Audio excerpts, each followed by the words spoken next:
everybody. My name is David Tate. And I'm Sean Powell. And we invite you to join us as we continue talking through the text, exploring what Scripture does and doesn't say so that we can think biblically, live biblically, and be part of the solution that this world so desperately needs. Dust off your sandals and strap on your tassels as we climb up the mountain to unlock the 5 books of Torah in Season 1, the Sinai Sessions. Today we are going to be talking about Exodus chapter 18, verse 1 through chapter 20, verse 23, otherwise known as Parashah Yitro or Jethro. And that's because this section kicks off with Moses reuniting with his father-in-law, Jethro. Just to give you all a heads up for y'all who are watching this, if we end up sweating over the course of this episode, that is because it is the middle of summer here in Texas. And our AC went out in the office where we filmed this. And so you hopefully should not be able to hear this in the audio, but we have a massive fan just like blowing at us right over here. But it is still extremely hot in this room. And we were, ideally we could have postponed this until we got the AC fixed, but we got a tight schedule. And we're filming when we film, and that's going to be how it is. And then also, I guess just a heads up, we will not have an episode next week, because I'm going to be taking my youth kids off to church camp for a week. And so what we're going to do is we're just going to, Lord willing, film 2 episodes the week afterwards and then probably release those both in the same week, just so you know. And so that's just a little bit of heads up so you don't get surprised whenever we don't release one next week. Anyways, Sean, do you want to recap last week's section for us? I'll try. Are there any other announcements we need to make before we get started? I don't think so. I don't think there are. All right. I am setting my timer over here. Sean is going to summarize Exodus chapters, I guess the back half of 13 through chapter 17, because that is what we covered last week. Long story short, we're working our way through the book of Exodus, and we pick up, I believe, right before, basically where we left off the weeks before, is the people have finally been released from Egypt. And so, Sean, I'm going to hand it over to you in 3, 2, 1, go. So we pick up with the Israelites leaving Egypt, and as they head up north towards the land of the Philistines, God decides he's not going to let them leave that direction, and so he has them turn around. He goads Pharaoh into following them, and also they grab Joseph's bones, and there's like this pillar of cloud following them. But Pharaoh decides to go after the Israelites, and then thus God decides to save the Israelites via the Red Sea, and so he gets to display his power. The people are freaking out. Moses tells them just to sit back and watch, and so God splits apart the sea, or Moses uses his staff to do it. They escape, and they just travel through the wilderness, and so they go to the wilderness of Shur, where they find bitter water. God sweetens the water. They go to the wilderness of Elim. They get manna and meats supplied to them. They keep on going to, is it not Rephaim, but it's like Rephidim or something. Yeah. And then they go there, and then Moses strikes a rock, and water comes out, so they get water. And then they end up fighting Amalekites in Rephidim as well, and God delivers them from the Amalekites as well. How long do you think that was? Minute 5. 1:06. It is impressive how accurate you are with this. Like, that blows my mind. Sometimes. Sometimes, yeah. But yeah, so last week's section, it was kind of like what I would describe as like the seam section of Exodus, where we are transitioning from part 1 to part 2. Whenever Moses kept going before Pharaoh, the thing that he repeatedly said was, I love that, it's like blowing in the wind. Yeah. The thing he repeatedly said is, send my people out that they may serve Yahweh in the wilderness. Chapters 1 through 14 is the send my people out section. And chapters 16 through 40 are the that they may serve God in the wilderness section. And chapter 15 is where we get the Song of the Sea, where basically Israel finally responds to God properly. And they craft this amazing song where they are just celebrating that they finally realize with like true stunning clarity who God is. And so last week's section really, it was the bridge section to where we got to see the end of part 1, where finally they left Egypt. We got to see them go through the sea, and then we got to see an introduction to what the wilderness is going to be like. We got to see some initial tests. We got to see how God continued to provide for them. So not only is he their warrior who fights on their behalf, like we saw at the Red Sea, but he's also their sustainer and their provider and their banner. And he is the one who can help them also succeed in battle. And so that's kind of what we've seen there. And I would also argue that now that Israel has been freed from bondage, or I did kind of talk about how I don't really even like the language of freed from bondage because that's not really the language that Scripture uses. It's like transferred bondage. Yeah, I'm gonna try to catch myself, but the language is so like woven into the Exodus story that sometimes you just kind of like slip up. But now that Israel has been released from Egyptian captivity, I guess I should say, there's a transfer of bondage where they are no longer slaves of Pharaoh, but they are slaves of Yahweh. Now they are their own nation. And we are going to see the needs of a nation being addressed in these early chapters. So in chapters like 15 and 16, we arguably see, I guess, like the foundation of their economy and their commerce, to where we get to see it is God who is providing for them in every way. Mm-hmm.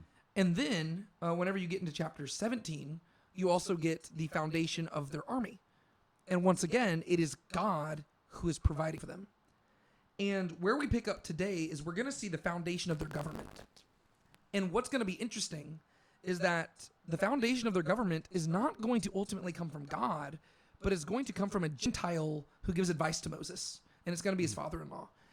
And arguably, the reason why this government needs to work the way it does is because Jethro is going to recognize that nobody is truly equipped to single-handedly lead a nation. Because ultimately, no man by themselves can do what God himself can do, right? Yeah. And so this is all going to point towards something that we can conclude at the end of chapter 15, or I guess at the end of the Song of the Sea, where the Israelites said, Yahweh will reign forever and ever. They are a kingdom, but it is God, not man, who is their king. Mm-hmm. And so really where we're beginning today is going to just begin by addressing that issue, to where Moses is not like, he's not a new Pharaoh. He is not the king of Israel.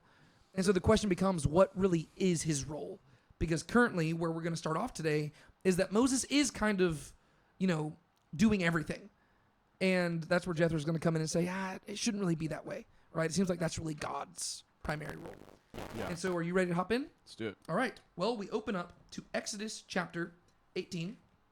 And this section, I think, should be the one that we can go through probably the quickest. Mm-hmm. We could spend plenty of time on it as well, but arguably chapters 19 and 20 are the more significant, just when it comes to like thematic and like meta-narrative progression in this section. It is a pretty short section today, but there's a lot packed into it. Yeah. And so you really want to just like soak it all in. So could you just summarize to us what happens in chapter 18? Yeah. So long story short, Jethro hears about what happens, and so he takes the family that Moses left behind with him, and he goes and meets Moses, and Moses just explains to him all of what God did. Jethro blesses God, and he I blinked out there for a second. Basically, he talks to Moses, and he sees what Moses is doing among the people, that he's judging all of their cases, and he sets him aside and talks to him. And he basically just advises him to put people in charge below him so that he's not having to deal with every single case. And so you got people doing like over big groups of people and small groups of people. And so he does that. Yeah, it just basically charges them to delegate authority. Yeah. And so, like I said, you really have the foundation of Israel's government here, where they all of a sudden, instead of there just being Moses, who's almost functioning like a king, you have Moses as like the chief judge, and there are princes underneath him who answer to him. Like a judicial system, yeah. Yeah. And so that's really cool. I just had several like questions that I wanted to kind of wrestle through here. Yeah. One of them just comes like right in the beginning of the chapter in verse 2, because it says, and you alluded to this, and Jethro, Moses' father-in-law, took Moses' wife Zipporah after he had sent her away and her 2 sons. And my question to you is, what is going on there? Because so far we had not read of Moses sending them away. Yeah, so I guess. What do you think? The last we read about them was that in 4? Yes, it was. And that was whenever they had the whole the bridegroom of blood thing. Yeah. How did that chapter end? That chapter ended with them with Moses just arriving in Egypt and talking to them. But I don't think it really mentioned much about them at all. It just has that section, right? That section. Yeah. So I guess we don't even know. I just assumed that maybe he left them behind because he didn't want them to like be in danger or anything. Yeah. Because it's not like they weren't circumcised. So it wasn't like they were like not part of the covenant. Yeah. The main reason I wanted to ask is because there's several different theories in regards to this.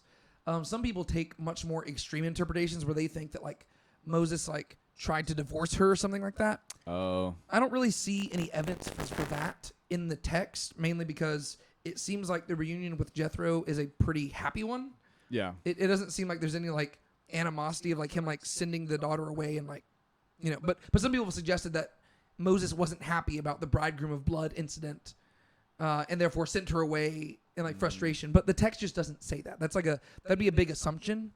And keep in mind, you're making an assumption off of a text that is already arguably one of the most challenging to interpret passages in the Torah, which is that whole incident in chapter 4. Yeah, that's true. And so it seems like a more likely option would be that maybe Moses just sent them back home immediately after that event, because maybe he realized, okay, people's lives are being put at stake here. Maybe they need to be back home, and I can just go handle this stuff by myself. Or another possibility is that at some point, as things were escalating in Egypt, he just decided to send them home.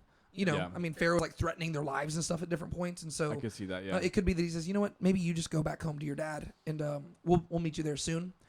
Or it could be as simple as whenever they first left Egypt, Moses sent his family ahead of them to prepare Jethro for his arrival. And so we ultimately don't know. I guess they could be the ones that he heard from about Moses. Well, that's kind of what I'm leaning towards, where it's like it says that he heard about this, and so he came and told them. So to me, it makes me think, well, maybe he just sent them away, like basically to just go tell them, like, hey, by the way, Moses is coming, and he's got like hundreds of thousands of people with him. Because that would be kind of a bit of a shocker. Like, it seems like Moses told Jethro, hey, this is what God's sending me to do. But if you remember back in chapter 4, Moses wasn't exactly bought into this whole thing. And so I imagine whenever he talked to Jethro the first time, there might have been some skepticism behind whether or not it would have actually occurred. Whereas now he's returning and it's like, oh no, like it happened. And so to me, it would make sense if he just sent them ahead of time. So I just wanted to address that because this is the only time the text actually mentions this event ever happening. One thing I also just want to highlight is that there might, and this actually could tie into the previous thing, there seems to be some sort of connection with the bridegroom of blood incident, because if you remember, I told you that whenever we went through that passage, I didn't even translate the term as bridegroom. I translated it as in-law. And that's because the Hebrew word chatan, it just means somebody that you're related to through marriage, right? And so it could be referred, like back in Genesis chapter 19, it was the same term used to describe Lot's sons-in-law, right? It's just the word chatan. And so I prefer to just translate it, either just transliterate it as chatan or just call it in-law, because the term is very flexible. And the reason why I bring that up again is because that is the same term used for Jethro on I think it's like a dozen occasions, or that might be too many, but several times throughout this chapter. Like almost every time Jethro is mentioned, he isn't mentioned by name. He's just mentioned, he's called the in-law of Moses. And it says the in-law, the in-law, the in-law. And the last time we encountered that word was in chapter 4. Oh, okay. And then I think before that, the only time it had occurred, and I could be wrong here, but I believe it was Genesis 19. And so it is not a common term. Yeah. And the only times it's occurred in Exodus is in regards to Moses's family through Jethro, right? To where you have Zipporah saying an in-law of blood. And then now you have the in-law, the in-law, the in-law, the in-law showing up. So there does seem to be some sort of connection being made between those two stories. And that could even be the explanation behind why Moses sent them away, right? To where maybe he is repeatedly called the Chatan of Moses because it's calling back to the previous story where that was like that was the whole crux of the conflict, is that Moses was somehow, or either Moses was or his sons were Chatans of blood. And so I don't really have an answer for that. I just wanted to highlight that term does show up several times here. Is there anything in particular that you wanted to highlight in regards to maybe before we get to Jethro's advice, but just like the earlier section, I guess, verses like 1 through 12? Yeah. We haven't read about Eliezer yet, have we? We have not read about Eliezer. The only mention we've had him is in chapter 4, where it said that she brought it specifically says Moses' sons plural. That's right. It says Moses went and returned to Jethro his chatan and said to him, "Please let me go, that I may return to my brothers who are in Egypt and see if they're still alive." Jethro said to Moses, "Go in peace." And Yahweh said to Moses in Midian, "Go return, for all the men who are seeking your life are dead." So Moses took his wife and his sons and mounted them on a donkey. But it doesn't specify who the sons are. Mm-hmm. I'm assuming it would be Gershom and Eleazar. But I actually do have an issue here. Mm-hmm. I don't know if you're thinking, I don't know if you have any. I just noticed something, yeah. Yeah, what were you just noticing? Just the fact that he names him because of him saving him from Pharaoh. Yes. And that's where I get a little bit confused. Because we know that Gershom was born in Midian, right? It told us that in Exodus chapter 2. It said that Jethro gave Zipporah to Moses, and the child was born, and he named him Gershom, because Gershom just means, it comes from the word ger, which is sojourner, and sham, which is there. And so it just means sojourner there. And Moses says, because I have been a sojourner there in Midian. And so his name just means, sojourner there. But it doesn't ever mention Eleazar. Yeah. You go to chapter 4, and it says, they brought their 2 sons with them. But the sons are not named. Then you fast forward here, and it says that the second son is named Eleazar, for he said, "The God of my father was my help and delivered me from the sword of Pharaoh." And Eleazar is from Eli, which means my God, and then Azar, which is the word for helper, right? It's like the same word back in Genesis 2, whenever God made a helper for Adam. Mm-hmm. And so Eleazar just means God, or my God is help. But Moses specifically identifies this with the Exodus, which to me would seem to suggest that Eleazar was born after these events. Yeah. Or maybe it was, to me it adds complexity, because if Eleazar was born after this, but before this moment, that means that Zipporah was pregnant during the stuff in Egypt, in which case, I don't know, I just have a lot of questions. I guess I could conceive this to where, depending on how long the Exodus took place, Zipporah could have been pregnant whenever they were making their way down to Egypt the first time, in which case it could make sense that it's referring to 2 sons, right? There's one son that's with them and one son that's in her belly. Mm-hmm. And then the Exodus takes place over the course of a few months, and then maybe on the return trip or at some point then, or that could even be a reason why Zipporah was sent away. Maybe she, the time for her to give birth came, so she sends him back home. Yeah. And then she gives birth, and Moses names him Eleazar, because it seems like his name is tied to the after events of the Exodus. Yeah. I don't really have an answer there. What are your thoughts? I guess my thoughts would probably be about the same thing as you, because if he had the kid before, then, or if she was pregnant earlier on, you would think that they would have been sent back earlier on, which would mean that they wouldn't have been there to be sent to tell Jethro about what happened. But I can see what you're saying about how she was pregnant kind of during the events, but then didn't give birth till after. I could see that making sense as to him being named. And it would also, I guess, kind of make sense, because if you go to chapter 4, it only mentions her circumcising one son. Mm-hmm. And you circumcise a kid after 8 days of being born, right? That's when they're supposed to be circumcised. And so if the child was already alive at that point, presumably there would be 2 sons to be circumcised, unless he only circumcised one. You know what I mean? Yeah. He had a wife in Egypt, right? People speculate about that. Oh, that's something we don't know for sure. That's basically us reading something that takes place in Numbers with something that is mentioned in Josephus.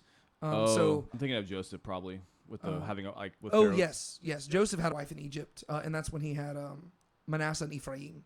Mm-hmm. But Exodus never mentions Moses having another wife. Oh, okay. Whenever you go to Josephus, he does mention that Moses married an Ethiopian woman, so a Cushite woman.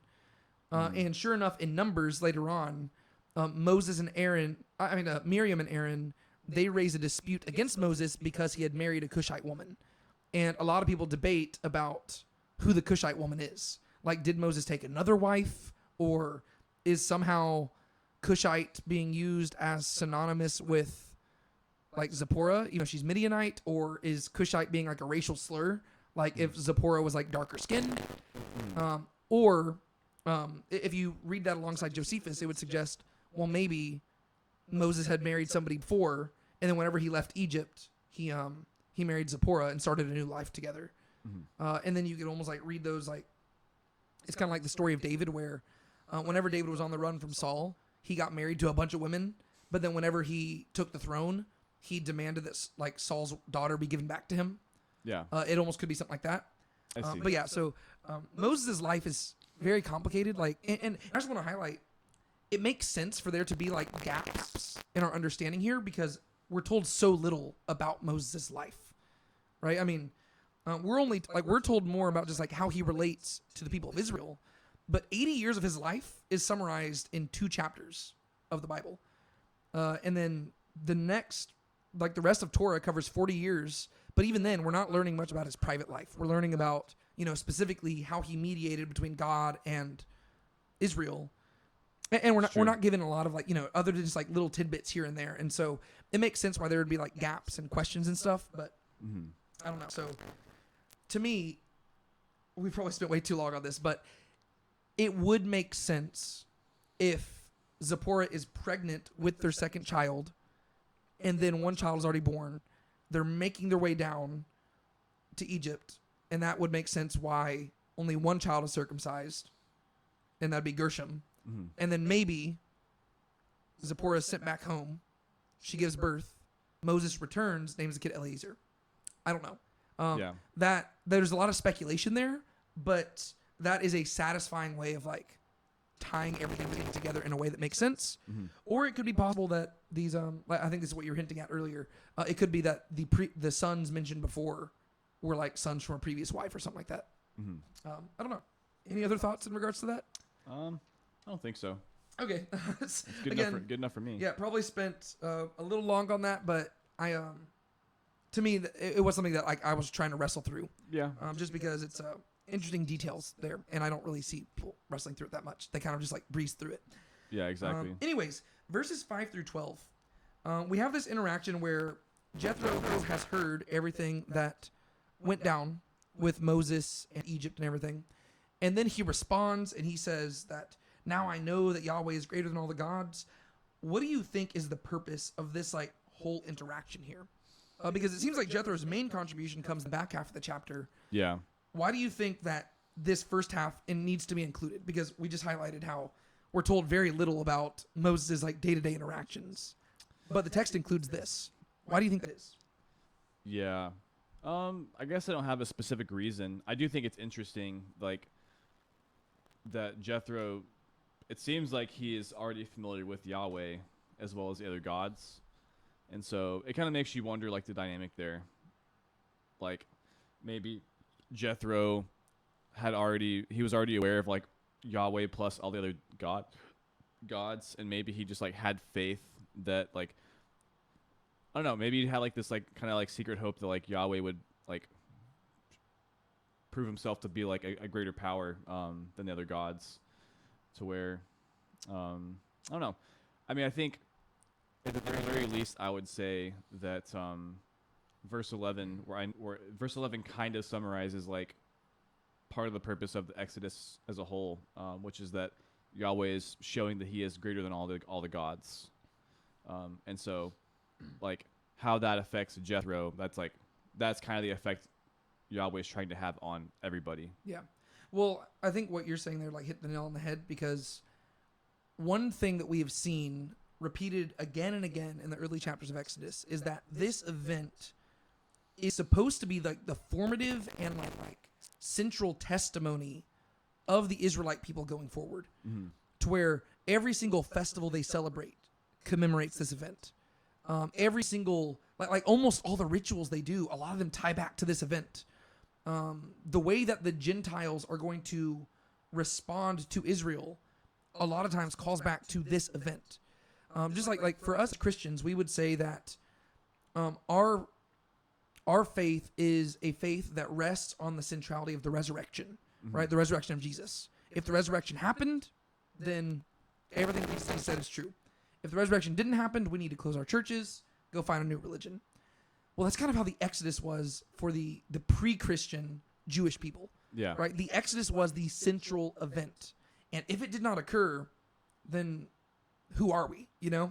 And so I think that one really central purpose of this is that this is the first time we've seen the Israelites encountering a non-hostile Gentile group, right? We saw them encounter the Amalekites before, but now they're encountering a Gentile priest, and we're getting to see how he responds. Because it never told us who Jethro was a priest of. It just said he was the priest of Midian.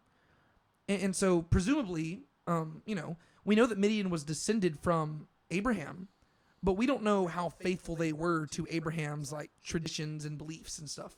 And if they were anything like Israel, they probably strayed to polytheism because that's what a lot of people did. And so it's very plausible that Jethro knew who Yahweh was because he's a descendant of Abraham.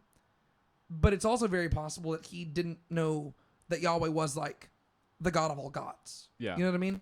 And so I think that this is like we get to see on a small scale what God intends to do for the Gentiles on a large scale eventually through Israel, right? To where the Exodus is like the central testimony, and now Gentiles are beginning to, even if they're not totally converting to Yahwism, they're at least beginning to acknowledge the sovereignty of Yahweh above other gods. And that really is what God is trying to get them to do, right? Like he's trying to help them recognize, I am the God of gods. And so I think that's really kind of one of the, the main purposes behind that whole thing. And then I think like the final verse, like verse 12, kind of just foreshadows what we're going to see take place later on in chapter 24, whenever the covenant between God and Israel is like officially ratified. Because it says, Jethro, Moses' Khatan, his father-in-law, took a burnt offering and sacrifices for God, and Aaron came with all the elders of Israel to eat a meal with Moses' father-in-law before God. And so we're seeing this like covenantal worship meal being celebrated together. And later on, we're going to see something similar where the elders of Israel go up on the mountain and celebrate a meal before God. And so to me, it's like this is like foreshadowing that to where, again, Israel's functioning in this like mediatory role where in this instance, we have Israel and Gentiles worshiping God together. And then later on, we're going to have Israel ascending the mountain to worship God in his presence. And so it's like God passes the baton to Israel, who passes the baton to the Gentiles. So I think that's kind of like one of the central purposes here. It's almost just like a miniature scale version of what God's wanting to do through Israel for the nations. I see. Yeah, and so it's like a step in the correct direction of reversing Babel, if that makes sense. Yeah, Yeah. for sure. And so then we jump into verses 13 through 27, and this is where we get to see Jethro's advice. What are some things that stick out to you here? I did think it was interesting the way that Jethro responds. Let's see. Just in verse 19 where he says, listen to my voice, I will give you counsel, and God be with you. To where, I don't know, I thought there was something interesting about that. Like he's involving God in it, but he is still telling him technically to listen to what he has to say, not technically saying to hear what God has to say. Yeah. Which I thought was interesting. Well, it's interesting, especially because that's the same language we saw in Genesis a bunch, where it's like, hear my voice, hear my voice, hear my voice. Yeah, well, so I was gonna say the other language that sticks out to me is the whole stuff being good or not good, along with hearing voices. There's a few places in Genesis where you kind of have this whole someone saw something that it was not good, and there's the whole hear my voice, and so you have the garden incident, but then you also have like Sarah and Abram with Hagar. Yeah, with Hagar. And so kind of the same thing going on there. And in this case, it is more similar to Genesis, to where ultimately it's kind of the same conclusion God came to with Adam, where he said he said it's not good to be alone. Yeah. I'm going to give him a helper. And so Jethro kind of says the same thing. He says it's not good for you to bear this alone. Yeah. You need a helper. Well, it's very interesting because it's the same exact language. Like that's something that stuck out to me. I never noticed that before, but as I've been translating it, I'm like, wow, this is without a doubt calling back to Genesis chapter 2, because you go to verse 9, and it says, "And Jethro rejoiced over all the goodness which Yahweh had done to Israel." The word goodness there is just tov. So he literally rejoiced over all the good. However, you jump forward to verse 17, and Moses' Chatan said to him, the thing that you are doing is not good, right? And then he keeps on going, you will surely wear out both yourself and these people who are with you, for the task is too heavy for you. You cannot do it alone. And so you read something is good, and they're celebrating all the stuff that God did is good. However, you look at man, and there's something not good. He's doing something alone. But what's interesting is that if you go back to the end of the previous chapter, Moses' conclusion, or actually no, at the beginning of this chapter, whenever we saw, the name of Moses' second son is God is my helper. Yeah. Which is a direct callback to chapter 2 in Genesis, where God made a helper for man. And so it's very interesting how you have this same progression of thought where Genesis chapter 1, God makes everything, sees that it's all good. Genesis chapter 2, he looks at man and there's something not good. And the thing that is not good is that man is doing something alone. And so God makes a helper for man, and that would be his wife. And then you go here, and it's the same line of logic, except it starts with Moses already having a helper, right? He is acknowledged by naming his son, God is my Eliezer. He is saying, God is my helper. And I think that this is where Jethro is kind of interceding and saying, okay, yes, God is your helper, but God has not made man to do things alone. So all because God is man's helper doesn't mean that man does not need other helpers as well, right? Because arguably, God was Adam's help too. But God said, no, man needs an earthly helper too, right? And so he's like, Moses, this is too heavy for you. You cannot lead Israel by yourself. It is not good for you to do this alone. And I think it's significant that this advice comes from his father-in-law, because in Genesis 2, God made a helper for man, and that was his wife. And it said, therefore, a man leaves his father and mother and is joined to his wife, and the two become one flesh. And so here Genesis 2 resulted in the creation of chatans, right? Like the in-law relationship. Yeah. To where you have people related by marriage and by covenants. And now you have Jethro, who has just celebrated this covenantal meal with the Israelites. And now he is functioning in that role to where he is he almost has a dual relationship with Moses, to where they've kind of formed almost like a covenant in regards to almost like a peace treaty by celebrating this meal together. But then they're also related by marriage. And so he is this in-law who is coming in, and it's like, okay, it's not good for you to do this alone, but God is not the helper in this instance. And a woman is not the helper in this instance. Instead, man needs another helper. And this would be the idea of a government should not be just led by one person. It's a committee of people together trying to serve. And I think it's kind of cool to where it's you're getting the idea of that man was made for community in some way. And Moses has acknowledged that, yes, we need God as our helper. And Genesis acknowledged that we need, marriage is a good thing, right? We need that type of partnership too. But right here, it's well, no, even when it comes to doing daily tasks and leading a nation, you need a helper in that as well. It would almost seem like this is combating the idea of just I don't want to say just outright monarchy, because monarchs usually have advisors and stuff like that. But it is kind of pushing back against that notion, right? The idea of a single authoritarian ruler. Yeah, totalitarianism for sure. Yeah. Where it's no, you need other people to help you out. And so I think it's cool that all this ties in. And even beyond that, I think that this ties into the previous section, because the last story we covered last week was Israel fighting the Amalekites. And if you go to that story, it says, Joshua did as Moses told him to fight against Amalek, and Moses, Aaron, and Hur went up to the top of the hill. So it was when Moses raised his hand up that Israel prevailed, and when he let his hand down, Amalek prevailed. But Moses' hands were heavy.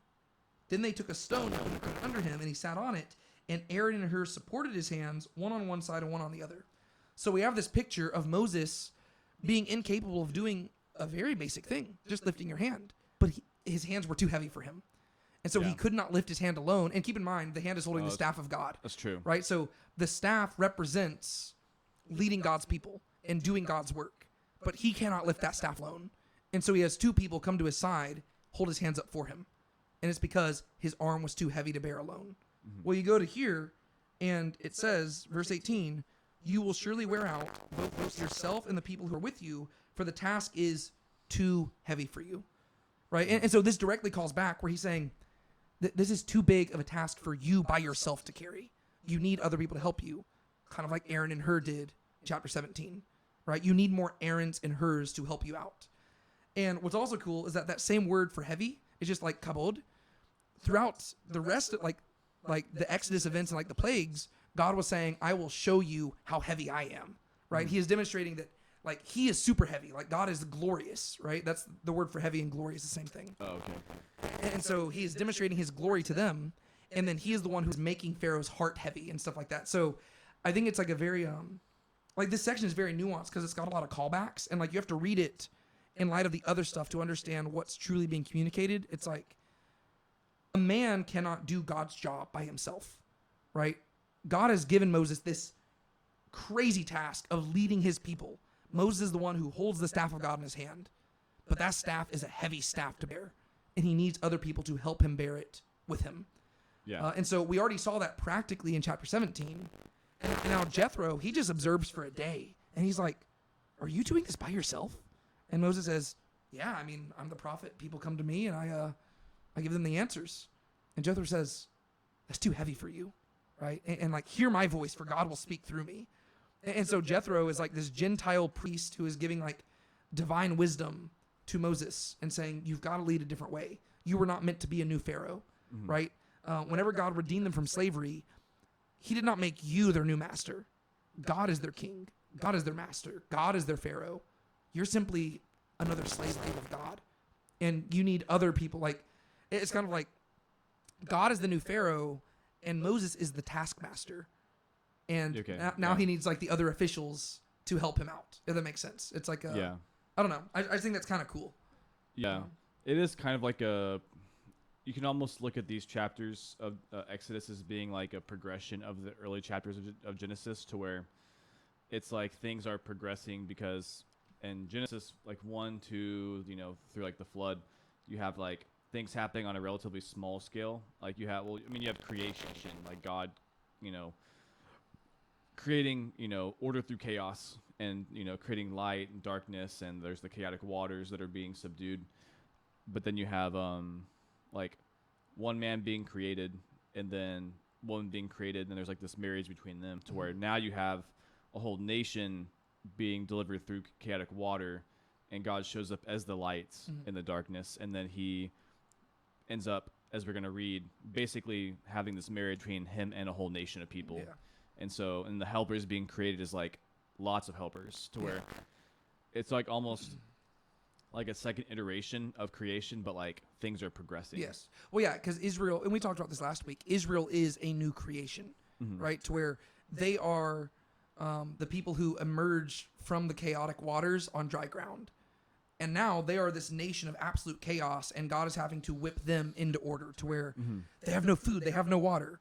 God provides them food. God provides them water. Through the middle of a battle, God delivers them from the battle. They only have one leader, and they're taking all their problems to him, and he can't handle it. Well, God is speaking through a Gentile priest to help them delegate authority and to form a government so they can learn to respond properly. And he is taking this absolutely chaotic mess and turning them into a bride that is suitable for him. So that when you get to chapter 19, he says, okay, I helped you know me in Egypt, but now I'm going to introduce myself. And basically he's going to formally propose to them to make them his bride. In many ways, what we see here directly foreshadows what we're going to see with the church, right? Yeah. Whenever you look at like the book of Acts, to where Jesus is like in the Gospels, Jesus is the one who is like bringing about this new Exodus. And so you could argue that like Matthew, Mark, Luke, and John correspond to Exodus chapters 1 through 15, to where chapter 15 of Exodus concludes with, the Song of the Sea and them saying, Yahweh will reign forever and ever. The Gospel of Matthew ends with Jesus saying, all authority has been given to me. Go and make disciples. So you get to the book of Acts and the epistles and stuff like that, and that's arguably just like, that's what it looks like for the church to wander in the wilderness. Yeah. To where you've got like this like group of people who follow Jesus, but there's not really any order or structure to it. And so through the various different tests and trials that they face, God is whipping them into shape and producing order in the midst of chaos. And that's what the book of Acts and the epistles are doing. And so, I don't know. It's kind of cool how you see like the old and the new covenant directly foreshadow one another. And as we're going to talk about in a moment, literally the way that the book of Acts opens up directly calls back to the way that chapter 19 is really going to unfold. So do you have anything else you want to say about chapter 18 before we move on? I don't think so. Yeah. Okay, cool. Well, basically the way the chapter ends is that Moses does take his father-in-law's advice. He appoints princes or chiefs over thousands, hundreds, fifties, tens, and then you have the people down at the bottom, who answer to them. And basically all the most important matters are brought to Moses, but the less important matters are decided by the people. And they use their human wisdom to figure things out. And then if they need a prophetic answer, that's brought to Moses. And then Moses and his father-in-law depart from one another, and Jethro goes back to Midian, while Moses and the people, they make their way on towards Sinai. This leads to chapter 19. And would you like to summarize what happens here? Yeah. So basically, they kind of approach Mount Sinai, and basically as they get there, God he tells Moses to prepare the people to meet him, and so he has them set aside 3 days to wash their clothes, to abstain from women, and just basically to prepare themselves to meet him, to make themselves holy. And then basically eventually on the third day, God does descend on Mount Sinai, and there is he shows up in this very bright, fiery appearance, and he basically just calls down and tells them that make sure they don't come too close to him, otherwise they're gonna die. Yeah. And so if you want to just kind of break this chapter down into sections, it really breaks down into, I guess, 5 sections. The first section is just kind of letting you know who, what, when, where, why. It's telling you in the 3rd month they showed up here, and it's just giving you the geographical information and the chronological information. Yeah. And then the 2nd through 4th sections all revolve around the mountain, right? On 3 different occasions, Moses is going to go up the mountain and back down over the course of just a few days, which sounds absolutely exhausting. Poor Moses, he's 80 years old, and he's having to go up and down this mountain again and again. In between the 2nd and 3rd trips of the mountain, God himself is going to descend down on top of the mountain. And if you're wanting to remember these 4 sections, the way I would remember them is with, this is me being my classic little Baptist preacher, 4 P's, right? You've got proposal, preparation, presence, protection, right? During Moses' first visit up the mountain, God makes his big proposal to Israel. He says, if you will do this, I will do this for you, right? He is going to be their husband. They will be his wife. He will be their master. They will be his slave. He will be their king. They will be his vassal. He will be their father. They will be his son. It's the big proposal, right? So basically everything that has been taking place in Exodus so far has been building up to the events of verses 3 through 6, right? That is the proposal of Yahweh. And then verses 7 through 14, that is Moses' 2nd trip up the mountain. This is where God prepares them for his arrival. And he says, these are the instructions you're going to give to the people. You're going to go back down there. You're going to tell them to prepare. And basically the 3 things that they're told to do is they're called to wash their garments. They're called to basically set a boundary around the mountain that the people are not allowed to pass. And then they're supposed to abstain from sex, right? So don't go near a woman. And all these things are just for the purpose of, it's kind of foreshadowing what we're going to see spelled out more in depth in Leviticus, where you've got just the cleanliness, holiness, the idea of just separation unto God. And then in verses 15 through 19, that is where it is not Moses going up the mountain. It is God coming down from heaven upon the mountain. So that is when God's presence actually arrives. And that's a really big moment, right? Yeah. Super big deal. Arguably a bigger spectacle even than the Red Sea, right? This is God physically manifesting himself and showing up on the mountain. And then verses 20 through 25, Moses goes up the mountain one more time, and God gives some words of warning so the people can protect themselves from his presence. Right? Because his presence is so intense that if they draw too close, they will die. And so that's really more or less how this chapter breaks down. But there is so much to talk about in this stuff that we Like, honestly, we could easily spend 7 hours on this chapter alone. Before I just start rambling, what are some thoughts, things that like stuck out to you? Let's not address verses 5 and 6 yet, because I do want to get to that as a separate thing. But what are some things that stuck out to you? Yeah, you said not going to like 5, 6. Not 5 and 6 yet. We'll get to that. Gotcha. Yeah, I was trying to picture this. So it says they camped in front of the mountain. Like, would this have been like quite a distance away, or like, because it says that they oh, never mind. It says they came from Rephidim. Yeah. So would they have been like a distance away or like pretty close? Yeah. So the fact that it says that there's like a border around the mountain suggests that like it doesn't. I don't think it ever gives us any like measurements for how far it is. But I'm assuming that when it says they're camped at the mountain, keep in mind this is like a huge nation of people. It's probably spread out pretty far to where there's some good distance between them and the mountain, but they are in the general vicinity. So wasn't there something earlier that mentioned there was like a few 100,000 people? Yeah, it said 600,000 men plus women and children. People will debate about whether or not that's a literal number or if it's like supposed to be like symbolic or something like that. But yeah, it said 600,000 men plus women and children, which would be like north of 1 million people. Yeah, there's definitely thousands, because we even had the phrase earlier, like having the people over thousands and stuff. Yeah. Okay. Yeah, and so the first thing, just to start off, verse 1, it says, in the 3rd month, after the sons of Israel had gone out of the land of Egypt, on this day they came into the wilderness of Sinai. Mm-hmm. So if you're doing the math, they came out of Egypt on the 15th day of the 1st month, right? Because Passover is the 14th day of the 1st month. Oh, that's right. And so they left halfway through the 1st month. Now they've been journeying for about 2 months, and then at some point in the 3rd month, they're arriving in the land. So it's like, I'm assuming that 3rd month here is referring, like, I guess the question becomes like, should there be a comma after month, or like, is this referring to the 3rd month of the year, or is it referring to like has it been 3 months since they journeyed? I feel like usually when I mean, I don't know if that's how Hebrew works, because I don't know if the Hebrew literally is how it's spelled out, but I feel like usually when I see like dates like that, it's usually like just referring to like the month itself. Yes, and that's usually how it's interpreted, because even though Scripture never explicitly makes this connection, whenever you get to like the intertestamental time period, like it's like Second Temple Judaism in between the Old and New Testament, the rabbis, they associated God's arrival at Mount Sinai, which takes place 3 days after this, with the Feast of Pentecost, or Shavuot, the Feast of Weeks, which takes place 50 days after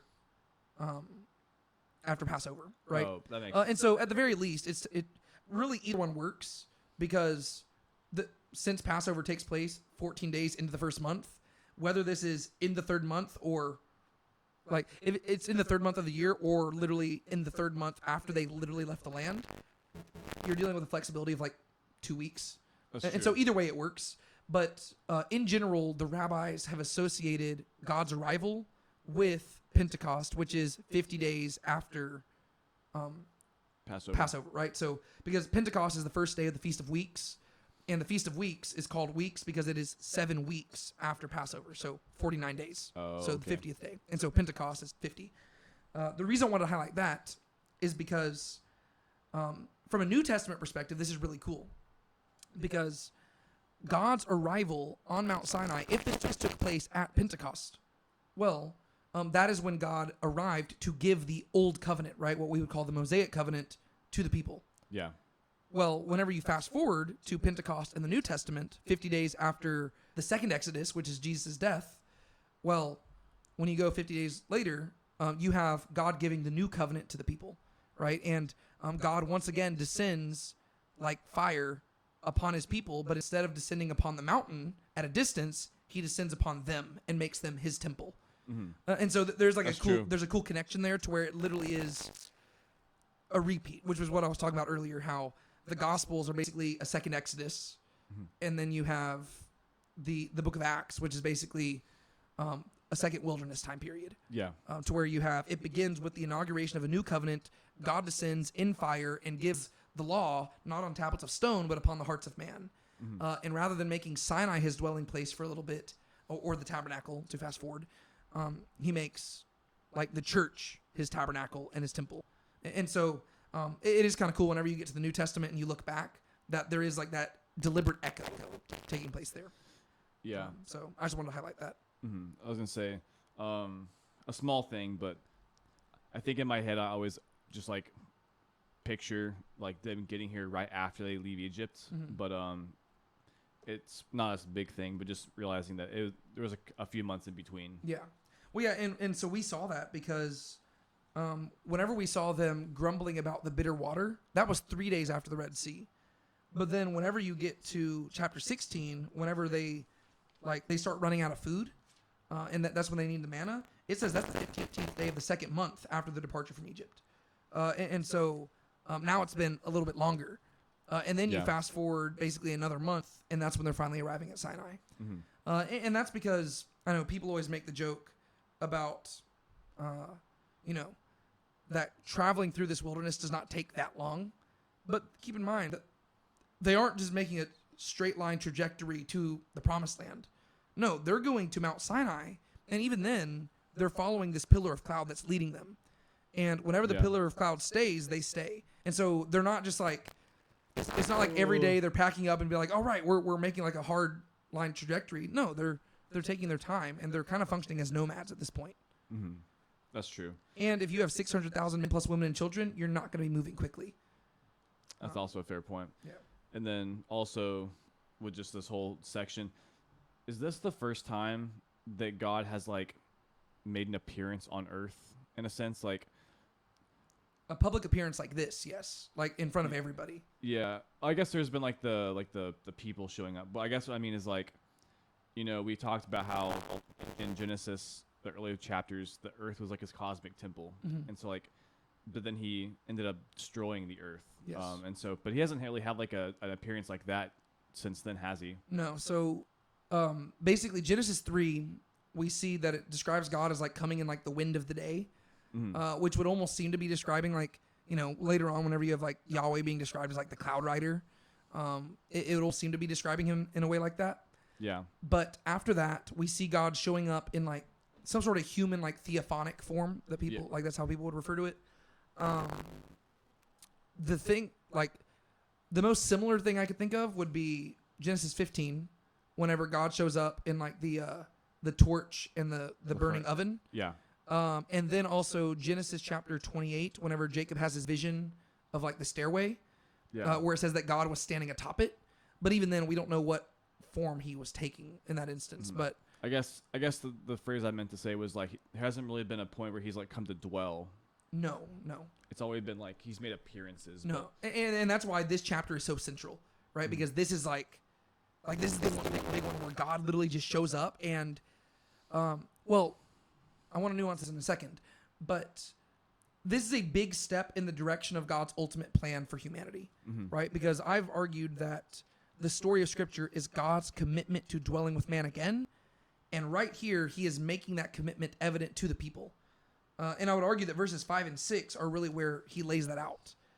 Even though the thing I want to nuance is that when you go to verse 9, God actually clarifies why he's showing up in such a big spectacle in this moment. He says, I will come to you in a thick cloud so that the people may hear when I speak with you and may also believe in you forever. And so while this is God coming to dwell on the mountain, it seems like there is a nuance where the main reason he's doing this in such a spectacular manner is actually to authenticate Moses as a prophet of God. I see. To where he's wanting to say, I want everybody to see me show up from heaven upon the mountain so that when I speak from the mountain and I authenticate you as a prophet, they will trust you forever. So basically, he's giving them no shadow of a doubt that Moses is like the quintessential prophet of God, so that, going forward, since their entire life is going to be built on the Torah, there can't be any room for doubt. And so it seems like that's the main reason he's doing such like a spectacular thing here. But it does foreshadow what we're going to see at the end of Exodus when God descends into the tabernacle. But I guess you could argue that I guess he's been kind of dwelling with them because he's been going before them in like a cloud and by fire. Yeah, that's fair. But but right here is like without a doubt like the big shebang, where it is like a step in the direction of like it's language that foreshadows the tabernacle and the temple. So it is like a temporary dwelling place, if that makes sense. I see. It's like he has descended from heaven to the mountain, and then he's going to descend the mountain to the tabernacle until he is brought to another holy mountain where he will ascend and dwell in the temple, if that makes sense. So it's like there's like a trajectory from like heaven to earth. But yeah. Okay, that makes sense. Yeah. All right. So in the third month they arrive, and it says that Moses went up to God. And I guess I should highlight here that finally Moses has arrived at the fulfillment of what God said would happen back in chapters 3 and 4.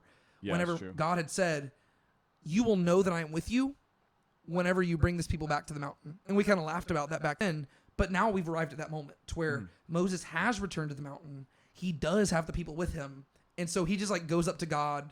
Like, I don't know, like it's such an interesting dynamic because whenever he was on this mountain interacting with God before, they were total strangers. Yeah. But now they're like best friends. And you just see him going up and down the mountain like it's just like, oh yeah, just going to visit my friend. Again, it sounds very exhausting, and I think that that's probably intentional to where we're going to see throughout the Torah, specifically at Sinai, this emphasis on Moses going up the mountain, down the mountain, up the mountain, down the mountain. And I think it's supposed to emphasize like the just how exhausting mediation is, and how this is like a temporary solution to a long-term problem that needs like a bigger solution, because it's like you kind of feel bad for Moses because he's just constantly having to, like mediating is not an easy thing to do. You need like a better solution, which is going to, I would argue, come in Jesus, the prophet like Moses, who happens to be truly God and truly man. And so in and of himself, like he doesn't have to go up and down a mountain. He just comes to us, right? Yeah. So Moses goes up the mountain the first time, and God says, "Thus you shall say to the house of Jacob and tell the sons of Israel, you have seen what I did to the Egyptians, how I lifted you up on eagle's wings and brought you to myself." So this is considered like the foundation for everything he says going forward. And that's where we arrive at verses 5 and 6, which I'm just going to read those together. And I think that we should have a pretty good discussion about these verses, because these are arguably some of the most significant verses in the entire Torah, without a doubt, but also arguably in the entire Bible, because the main character of the Bible is God, Yahweh. Yeah. The second main character, through whom the main character is doing pretty much everything, is Israel. And verses 5 and 6 give us the clearest description of Israel's purpose and mission. And so we just need to explain those. So God says, "You saw what I did for Egypt. So now then, if you will indeed hear my voice and keep my covenant," that's the first time we've heard the word covenant in a good minute, Yeah. "then you shall be my treasured possession among all the peoples, for all the earth is mine. And you shall be to me a kingdom of priests and a holy nation. These are the words that you shall speak to the sons of Israel." So there's really 5 things worth highlighting there. Hear my voice, keep my commandment, or my covenant, my treasured possession, kingdom of priests, holy nation. I'm just going to throw it to you. What's this all about, and what are some things you want to highlight? Yeah, so I guess there's a few things. One thing worth just remembering is this is the kind of stuff we oftentimes forget. We over-focus on what will happen, what's going to eventually happen when they get the law, is that we're going to kind of focus on Israel and the law, whereas here, like, there is the mention of like keeping his covenant, but ultimately the first thing that he says is, "If you listen to my voice," and this calls back to all throughout Genesis, but ultimately I would say to Abraham, to where Abraham kept God's voice, and therefore he kept his commandments, his statutes, and his laws. And so ultimately he's asking them to follow in Abraham's footsteps. But he then says they'll be his treasured possession. And so this was like, they'll be like his inheritance. And then you get to him saying you'll be a kingdom of priests and a holy nation. And that's just interesting to me, because usually nations have priests, but he's saying that everyone's called to be a priest in this nation, which just, again, is shedding light on what their role is, because every one of them is called to be a community that functions as a priest, or as priest, where they're they're bringing God to the nations. Yeah. So I just want to go through each of these components individually because there is like an important nuance to all of them. Yeah.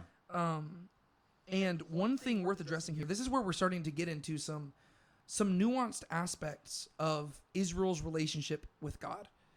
Because one thing that modern Christians wrestle through all the time is how does Israel currently relate to God, right? Because now that the church exists and Christianity has become a very distinct thing from modern Judaism, does God still have a plan for Israel? Are they still somehow unique in his eyes? That's a big question that people have, right? You have some people who they hold to replacement theology. They hold to covenant theology. Like some people think that the church has totally replaced Israel. Some people think that God still has a plan for Israel. I fall into that latter category to where I think that Israel does serve a purpose. Yeah. But I think that we're seeing the foundations of this already. Because if you go back to Genesis, God made it very clear to Abraham that he was making an unconditional covenant to Abraham and his seed, right? And he's going to fulfill it either way. But you get here, and all of a sudden there is a condition being placed on this covenant, right? It says, if you will do these two things, hear my voice, keep my covenant, then you shall be my treasured possession, right? So that's conditional. If you do these, then you will be this.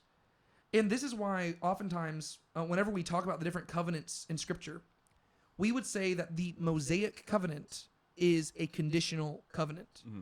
Because God has already made eternal, unconditional promises to the people of Israel where they are in some way his elect people unto a certain purpose. But the promises that he makes in the Mosaic covenant are conditional in regards to how Israel responds to him, right?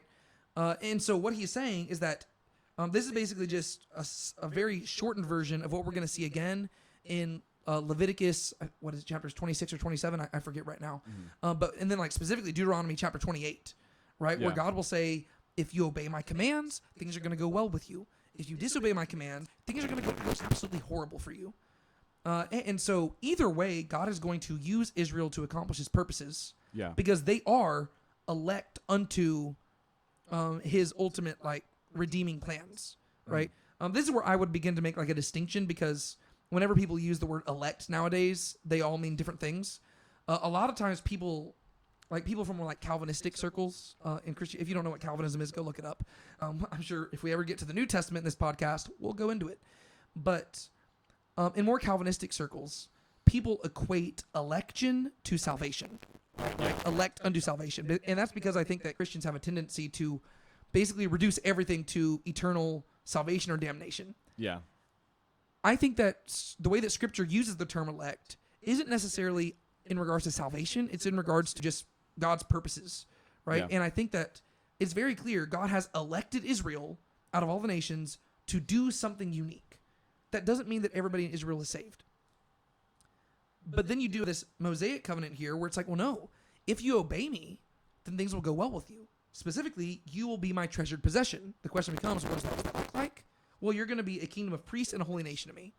But that's if you obey me. If you don't, well, then you're not going to be my treasured possession. And you see that later on in the Old Testament where God's like, okay, well, I am no longer going to protect you. I'm going to withdraw myself from you. And I'm going to send you off to pagan nations. And I'm going to send you into captivity again. But he never outright leaves them, right? To where, yes, he has removed himself from them to an extent, but his covenant to Abraham still stands, right? They are just not functioning as children of Abraham. And that's when you fast forward to the New Testament and you have Jesus who is getting onto them and saying, yeah, if you were children of Abraham, you would do what Abraham did. Yeah. He's not denying that they are Israelites. They are. And he's not denying that God has a purpose for them. God does. He's just pointing out that they're not doing what Abraham did, which is exactly what this is addressing right here, right? And so that's why I'm saying it gets very nuanced when you arrive at this point, because now you have like two Israels within Israel. You've got the Israel that God has elected to use, and that is unconditional. And then you've got the Israel that's actually complying with God, and that's a different group of people, right? That's like a subgroup within the land of Israel. Does that make sense? Yeah. To where, and you're going to see that throughout Scripture, to where there's going to be like a faithful remnant that is preserved, and there's going to be unfaithful people who are like who are going to be judged and stuff like that. Yeah, and it's also probably worth like, again, there's a difference between like being the treasured possession and like, so with Abraham, God also says that he will make him like he will be a blessing to all the nations. To where, as you're gonna see later on, God's gonna outline that, in a sense, Israel's disobedience or obedience as well as their disobedience are both gonna be like I think you said earlier. Yes. They're gonna both be used in a sense to bless the nations, and so that's part of why Abraham's covenant can be unconditional, is because it doesn't really hinge on their obedience, because both are tools of blessing to the world. Yeah, either way, he's going to bless the nations through them. Yeah, and so that can be unconditional, whereas this nation's well-being, that can be conditional, because, well, yeah, if the people are disobedient, then God doesn't have to be God doesn't have to be forced to give them land and prosperity in order that his Abrahamic covenant be fulfilled. Yeah. He can fulfill that covenant unconditionally, but yet he can still have flexibility dealing with Israel. Yeah. Well, and beyond all that, to make it even more nuanced, neither of these are directly in regards to what we think of as eternal salvation. Yeah. Right? Because God is not saying that if you keep my Torah and obey everything, you'll be saved. Because God made it clear through Abraham, no, salvation's through faith, right? Like Abraham believed in God and it was counted him as righteousness. Yeah. Right? This is simply God clarifying the terms of the agreement, right? Like I said, this is God's proposal to his people, right? This is like whenever you go to, whenever I went to Brienne, that's my wife, whenever we were dating, there came a point where I bought a ring, I got on my knee, and I said, hey, I would love for you to marry me, right? Will you marry me? And the idea is, if you give yourself to me, I will give myself to you. That's what God's saying right here, right? If you will hear my voice and live under my roof, well, then I will take care of you and I'll provide for all your needs and you will be the apple of my eye. Yeah. If not, okay. Yeah. And as you read later on, one of the biggest things that God cares about is the fact is having sole devotion to him. So not other gods as well as not other nations. And so here again, like the idea of a treasured possession is that he does say that all the earth is mine. So all the earth is his possession. But he's clarifying that basically if they treat him in a unique way, he'll treat them in a unique way. So it's this like reciprocated exclusiveness. Yeah. To where like that's part of, again, another reason why he can do what he does with him here is because even though, he could do whatever he wanted to, he's not really asking for anything that he's not doing himself. So he says, if y'all will be solely devoted to me, I will be solely devoted to you, to where I will give you stuff that I don't give anybody else. Yeah. If you hear my voice, I'll hear your voice. Right. Yeah. That's kind of what's going on there. And so just to break these down, the phrase "hear my voice" there, that directly calls back to, like you were pointing out, Abraham. Right. Genesis 22. This is when Abraham went to sacrifice his son, and God stopped him. God specifically said, where is it at? It's verse 18. I was looking too high up. It says, starting in verse 16, this is where God is responding to Abraham from heaven, and he's just commending him for what he did. Yeah. He says, by myself I have sworn, declares Yahweh, because you have done this thing and have not spared your son, your only one. Indeed, I will greatly bless you, and I will greatly multiply your seed as the stars of the heavens and as the sand which is on the seashore, and your seed shall possess the gate of his enemies. In your seed, all the nations of the earth shall be blessed because you have heard my voice. You fast forward a little bit. After Abraham dies, God shows up to Isaac. These are verses that we've highlighted several times in this podcast. God shows up to Isaac and he says, I will multiply your seed as the stars of heaven. I will give your seed all these lands. By your seed, all the nations of the earth shall be blessed. So this is all language of the Abrahamic covenant, calling back to Genesis 12. Because Abraham heard my voice, and he kept my keepings, my commandments, my statutes, and my Torahs. Right? The word for kept there, we've talked about that. Well, there's several things to address here. On one hand, God says, because Abraham heard my voice, he fulfilled the Torah, which is crazy because Abraham had not received Torah. Yeah. And so we get to see that the ultimate way you fulfill Torah is by hearing God's voice, which is exactly what God is saying here. If you hear my voice.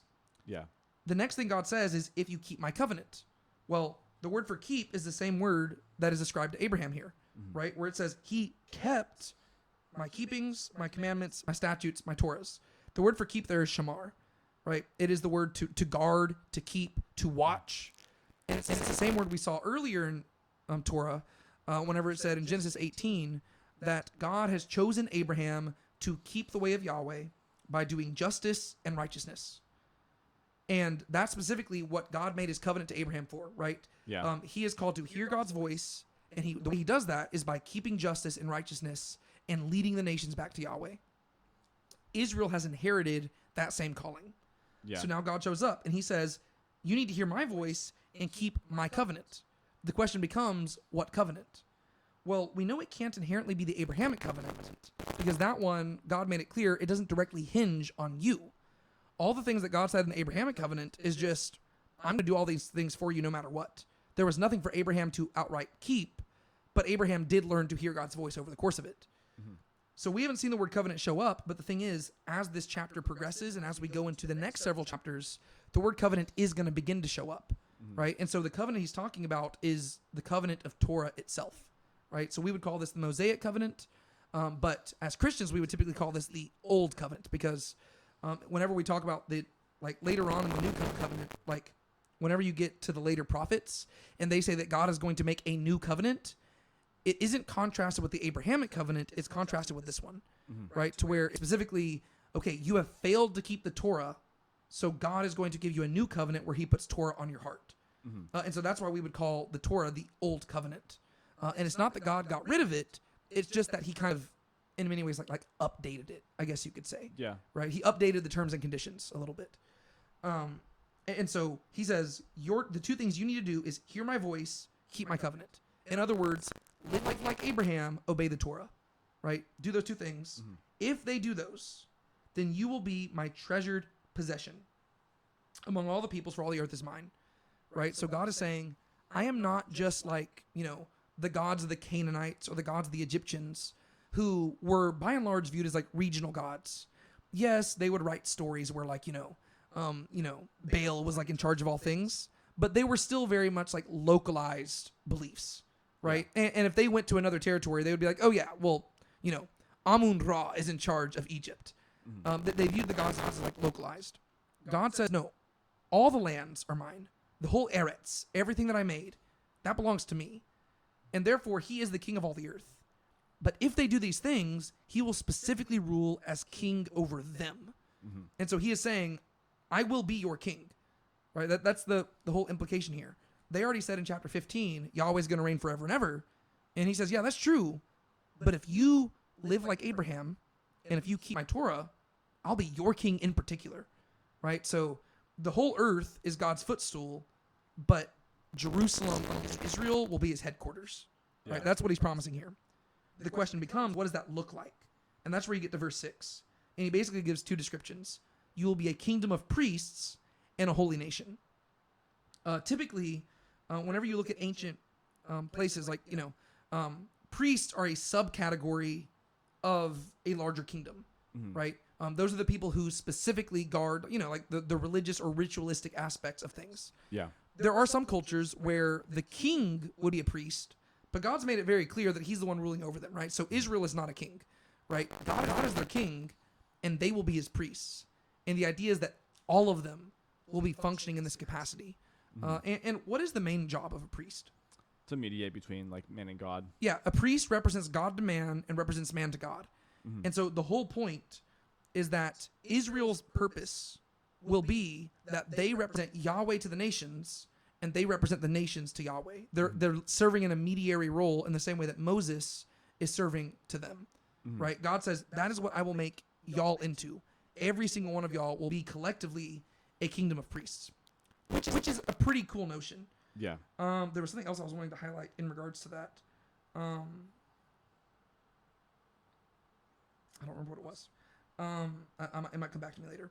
But I was were you gonna say something? I was gonna say I don't know if this was something that's even worth mentioning, but priests are also typically regarded as like temple guardians, right?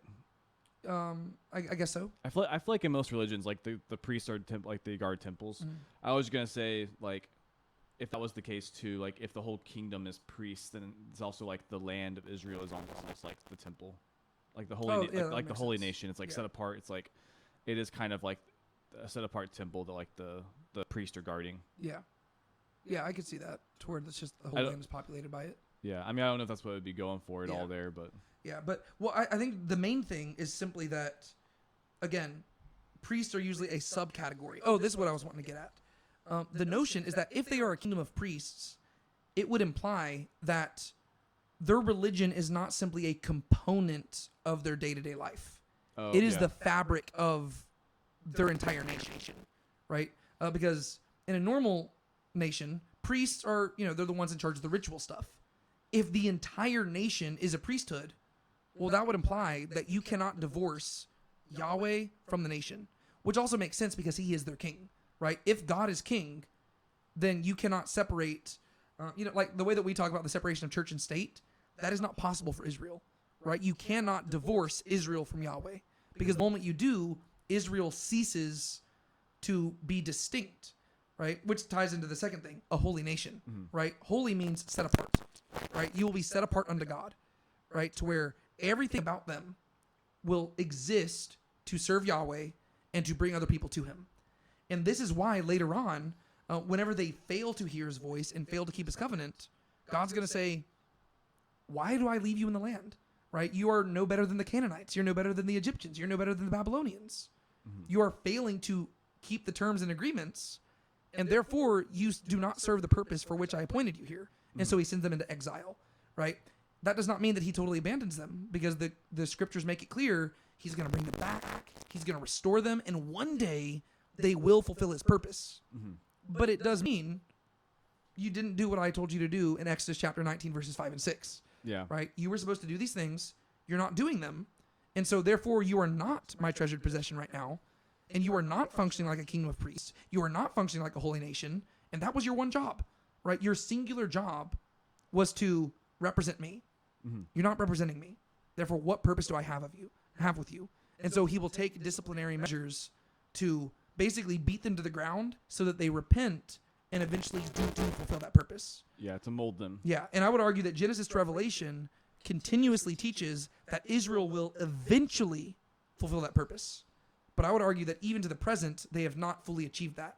And that's where you have the introduction of the church, to where all of a sudden God has sent the gospel and himself to the Gentiles in order to make Israel jealous. Right? And so that's kind of foreshadowing where we're going to head later on. But that's what I'm saying. These verses right here are super crucial to understanding like the rest of really the Bible, because it's a very nuanced understanding of like, okay, yes, God has unconditionally chosen Israel, but he has placed conditions on how he relates to them at any given moment. And you have to keep those in mind whenever you are like reading through the rest of it. And so is there anything else you want to highlight there? Again, I could talk about verses 5 and 6 for hours, but I've probably done it enough. Oh, you're good. I don't think so. Okay. Only other thing, in regards to the treasured possession here, in my notes, I just like highlighted like a few different aspects of what that meant. They would be his treasured possession, like in the sense of, they are unique amongst all the other nations. Firstly, because they are elected to his redeeming purposes, right? And that kind of directly ties into the whole covenant with Abraham.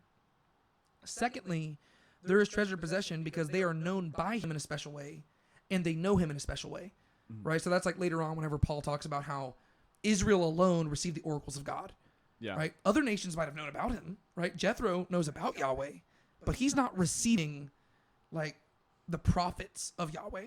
You know what I mean? Yeah. So it's a unique thing where the scriptures are the Hebrew scriptures. And then thirdly, there's the idea of them being the representatives of God and the representatives of the nations, to where they are serving this mediator role. And so they're the treasured possession in those like 3 ways and probably more. But yeah, that makes sense. And so that's verses 5 and 6.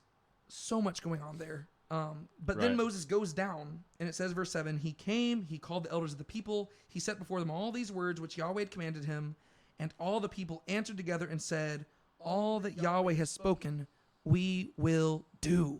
And it's a triumphant moment. And this is where years ago in our Bible study group, we would always joke around that this is where like Morgan Freeman comes in and just says, and they did not. Because turns out spoiler alert, they're not going to do this, right? They're going to do it for a very short amount of time, and they're going to stop hearing his voice. They're going to stop keeping his covenant. And whenever, like, as soon as you get out of Torah, you start reading that there was no king in Israel. Everybody did what was right in his own eyes, right? Nobody's listening to God. So they're not going to keep this. But in the moment, they say they will. And so Moses, like basically, in other words, they agree to the proposal, right? God has gotten on his knee. He said, will you marry me? And they said, absolutely. We would love to marry you. Moses returns up the mountain. He relays that information to God. And then verses 7 through 14, well, I guess verses 9 through 14 is where God begins to give them instructions on exactly what they need to do to prepare for his arrival, right? Yeah. He has made himself known. He has proposed to them, and now it's time for him to descend so he can introduce himself to them, and they can meet each other face to face. Are there any thoughts you have about those verses? One thing I just thought of that I thought it almost verses like 7 through 9. It almost sounds like God doesn't believe them, because the thing is, you could just say that, like, God could say, like, I will come to you so the people will believe you. Thus the people believe Moses, and then they said, we're going to do everything. Yeah. But it's immediately after the people already said that they believe Moses that God says, I'm going to do this so the people believe you. Yeah. And it kind of makes me wonder, like, that kind of almost sounds like God instantly just, like, doubts, like, doesn't really, he's, like, suspicious. Well, it probably is, because it seems like at this point, the people are just, like, down for anything. Yeah. It's like, Moses could have said whatever. They're like, sounds good to us. Like that, or it's almost like they were so enthusiastic. You know, like when someone says, like, something that you know is, like, either a hard job or, like, a heavy calling, and someone's, like, almost way too enthusiastic. You're just like, they don't know what or they're too flippant about it. Yeah. They're like, oh, yeah, I'd love to. You're just like, I don't think you grasp the situation. I almost wonder if, like, that's what's going on. It's like saying, like, hey, who wants to join the fellowship so we can take the ring to Mordor? Oh, me. I would love to do that. I've always wanted to go to Mordor. It's like, do you know what that's going to take? It's like, that's a... Yeah. They don't fully understand the weight of it. Mm-hmm. And so God says, so here's what's going to happen, Moses. I'm going to descend down on the mountain, and I'm going to be terrifying. Like, absolutely, I'm going to freak them out. And they're going to see that, and they're going to understand my heaviness, right? They're going to see how heavy I am, and they're going to realize that I am speaking through you, right? You're not just making this stuff up. Mm-hmm. Because that's the thing. Keep in mind, they just came from Egypt, where there were priests who would do all sorts of stuff, and they were doing things by their secret arts, right? They were pulling tricks and stuff and saying they were communicating things from the gods, but we don't know if they actually were receiving any actual information. And so God's saying, okay, they seem enthusiastic now, but I'm going to make it so that they have no doubt whatsoever, and they know what they're getting themselves into. Yeah, exactly. It's like, I'm going to show them, drone footage of Mordor and the whole journey there, and then we'll see if they actually want to commit to this. Yeah, it's not the same, but it reminds me of when Jesus, like, says to count the cost. Yeah, I can see that. Yeah, to where people are like, Jesus, I want to follow you. He's like, the Son of Man has no place to lay his head. And they're like, oh, Jesus, I want to follow you. Let me go bury my dad. Let the dead bury themselves. Yeah. Jesus, I want to follow you. Nobody should follow me without counting the cost, right? A king doesn't send his men to war without at least being willing to sacrifice a few. Oh, it's like, yeah. So God's like, are you sure you want to do this? Because they do just seem to kind of just like agree to it a little bit too quickly. Yeah. And sure enough, after God gives the 10 Commandments, we're going to see that they respond very, very differently. And so God says, I'm going to come in a thick cloud so that people may hear when I speak with you and may also believe in you forever. So the idea is that the main purpose is to authenticate Moses so that for the rest of history, even whenever Israel doubts God, they will not doubt Moses, right? They will always know Moses was the real deal. Yeah. And the issue is that they go too far with that, right? To where later on, Jesus is like, you say that you believe in Moses, but Moses was always talking about me, and you don't believe in me. And so in many ways, they almost turned Moses into their God. Yeah. To where it was all about, oh, well, Moses says this. And it's like, hey, guys, don't forget that Moses was simply telling you what God said, right? God's the one you're supposed to worship. Mm-hmm. And so he gives these instructions, and I guess before we started filming, we were talking about how it's kind of weird that it specifically says, like, don't go near a woman. I can't help but wonder if maybe, I mean, part of it, again, it just foreshadows what we see in Leviticus in regards to, like, purity laws. But part of me wonders if we aren't supposed to read the marriage proposal element into this. Yeah. To where it's the idea of, like, Israel collectively is functioning as a bride in this moment. And they are about to meet their groom for the first time. And so it's almost like God is, like, trying, like, he's saying, like, don't go near your wives for a few days because I want you to, like, it's almost like spiritual preparation for, like, this divine encounter to where, like stop thinking about earthly things and just for a moment, set yourself apart and focus on your true groom who's about to arrive. Like, I can't help but wonder if maybe that's, like, part of what's going on there. Yeah, I could see that. That might be a stretch, but Yeah. Well, yeah, whenever I saw that this time around, I was thinking that the marriage stuff played into it, but I wasn't sure if it was like that or if it was almost like the whole, like, thing with, like, with marriage and the betrothal period where it's like, you know, making sure they're not, like, cheating or something or being unfaithful. oh yeah. But I don't know if that would be playing into this, but I could see, like, what you're saying. Yeah. And so Moses goes down and he tells the people what they're going to do. It says, be ready for the third day. I always like to just highlight, like, it's always cool whenever, like, there's, like, a third day thing. Like, Yeah. like, just throughout scripture, like, there's this repeated motif of, like, there will be 2 days and then on the third day things are going to happen. Yeah. I don't know why, right? It's not the fourth day, not the fifth day, not the second day. It's the third day. And later on, whenever you get to, you know, the New Testament, Jesus rises on the third day. Mm-hmm. And so you have God arriving on the third day, and the groom presenting himself. And who does Jesus appear to first? Women. I don't know. It's like again, those are all, like, a little bit of a stretch, but I could see it kind of being in, like, the back of the gospel authors' minds, like the evangelist minds when they're writing it. Like, just at least the imagery is the same, right? God arrives on the third day and presents himself to his bride, but, like, specifically to women first. But Yeah. and so on the third day, when it was morning, I'm just gonna read this because it's a really cool moment. Yeah. So this is where Moses is no longer going up the mountain. Now it's God coming down. So it happened on the third day, when it was morning, that there were thunder and lightning flashes and a thick cloud upon the mountain and a very loud trumpet sound, so that all the people who were in the camp trembled. And Moses brought the people out of the camp to meet God, and they stood at the foot of the mountain. Now Mount Sinai was all in smoke, because Yahweh descended upon it in fire, and its smoke ascended like the smoke of a furnace, and the whole mountain trembled violently. And the sound of the trumpet grew louder and louder, and Moses spoke, and God answered him with thunder. A few things here.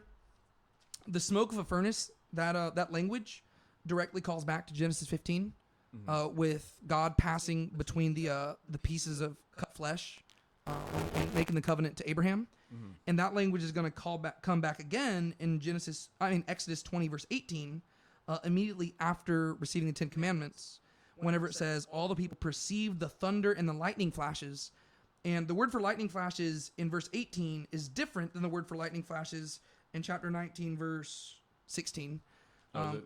I believe so. I can double check it. But in chapter 20 verse 18, the word for lightning flashes there is literally the word for torch. Yeah. And that's also the same word back in Genesis 15. Mm-hmm. And so what I'm trying to get at is that whenever God arrives on Sinai, you're supposed to be thinking of, it's the same God who passed between the pieces and made that covenant to Abraham, right? So this, and it's also supposed to bring up the idea that this is a covenant being made, right? God showed up like this when he made a covenant to Abraham. He's going to show up again whenever he makes a covenant to Israel as a whole. And so just keep that language in mind. Anything else that sticks out to you in regards to those verses of God's arrival on Mount Sinai? Kind of. I don't know if I've really heard of trumpets yet. I just kind of a really random thing. Yeah. But just the trumpet. This is the first time trumpet showed up because it's the word shofar, right? It's the sound of the shofar, like so a ram's horn. Yeah, I thought that was kind of cool. Yeah, it's going to be picked up by the authors of the New Testament too, because Jesus' return is going to be associated with the like the sound of a trumpet and a shofar, and so just as God descended, so Jesus will descend with the sound of a trumpet, and so again, Yeah. for those people who try to argue that Jesus is not being presented as God in the New Testament. Read your Old Testaments. Yeah, and then also just the mountain trembling as well. Like, I don't know if is it the same word as when the people tremble? I can look it up. Gonna say like whether or not it's like being like a figure of speech to where like the mountain is also trembling in fear, or if it's just saying the mountain shook. Well, no matter what, whether it's the same word or not, I do think that it is supposed to be the idea of like quaking, like the earth itself quakes before him. And the reason I say that is because later like songs and psalms in the scriptures will call back to this moment and use the same language. Like the idea is like the earth itself is terrified at his arrival. Yeah. Because he's that impressive. That's fair. Yeah. So the word for quaked here is the word chared.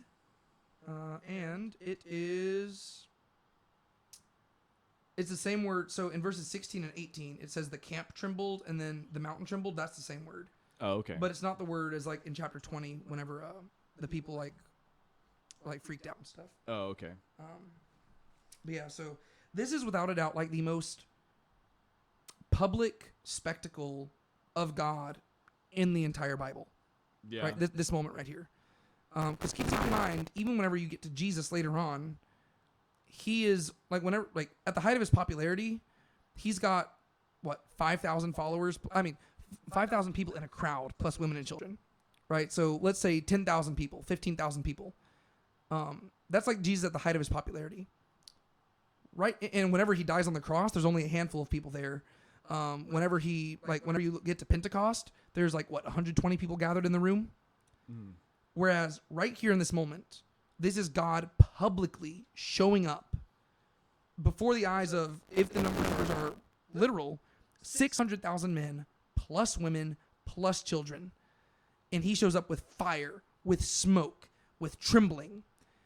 And what's cool about this is that when you get to the New Testament, this is how Scripture will describe the return of Jesus, right? Yeah. To where whenever he basically says, it's not going to be hidden, right? When I return, it will be public. And this is a very fringe theory, but there are some people who hold that Jesus actually returns on Mount Sinai, and I think they get that from Deuteronomy, because it says that Yahweh descended on like Sinai, and basically there's this procession of God moving from Sinai through the desert to the Mount of Olives, and to where it's okay.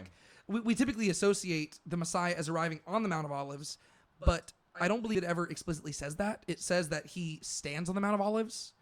Okay. But the thing is, when you get to Jesus ascending, there are angels who say he will return just as he left, and so that's where you get the common idea of him returning on the Mount of Olives. Mm-hmm.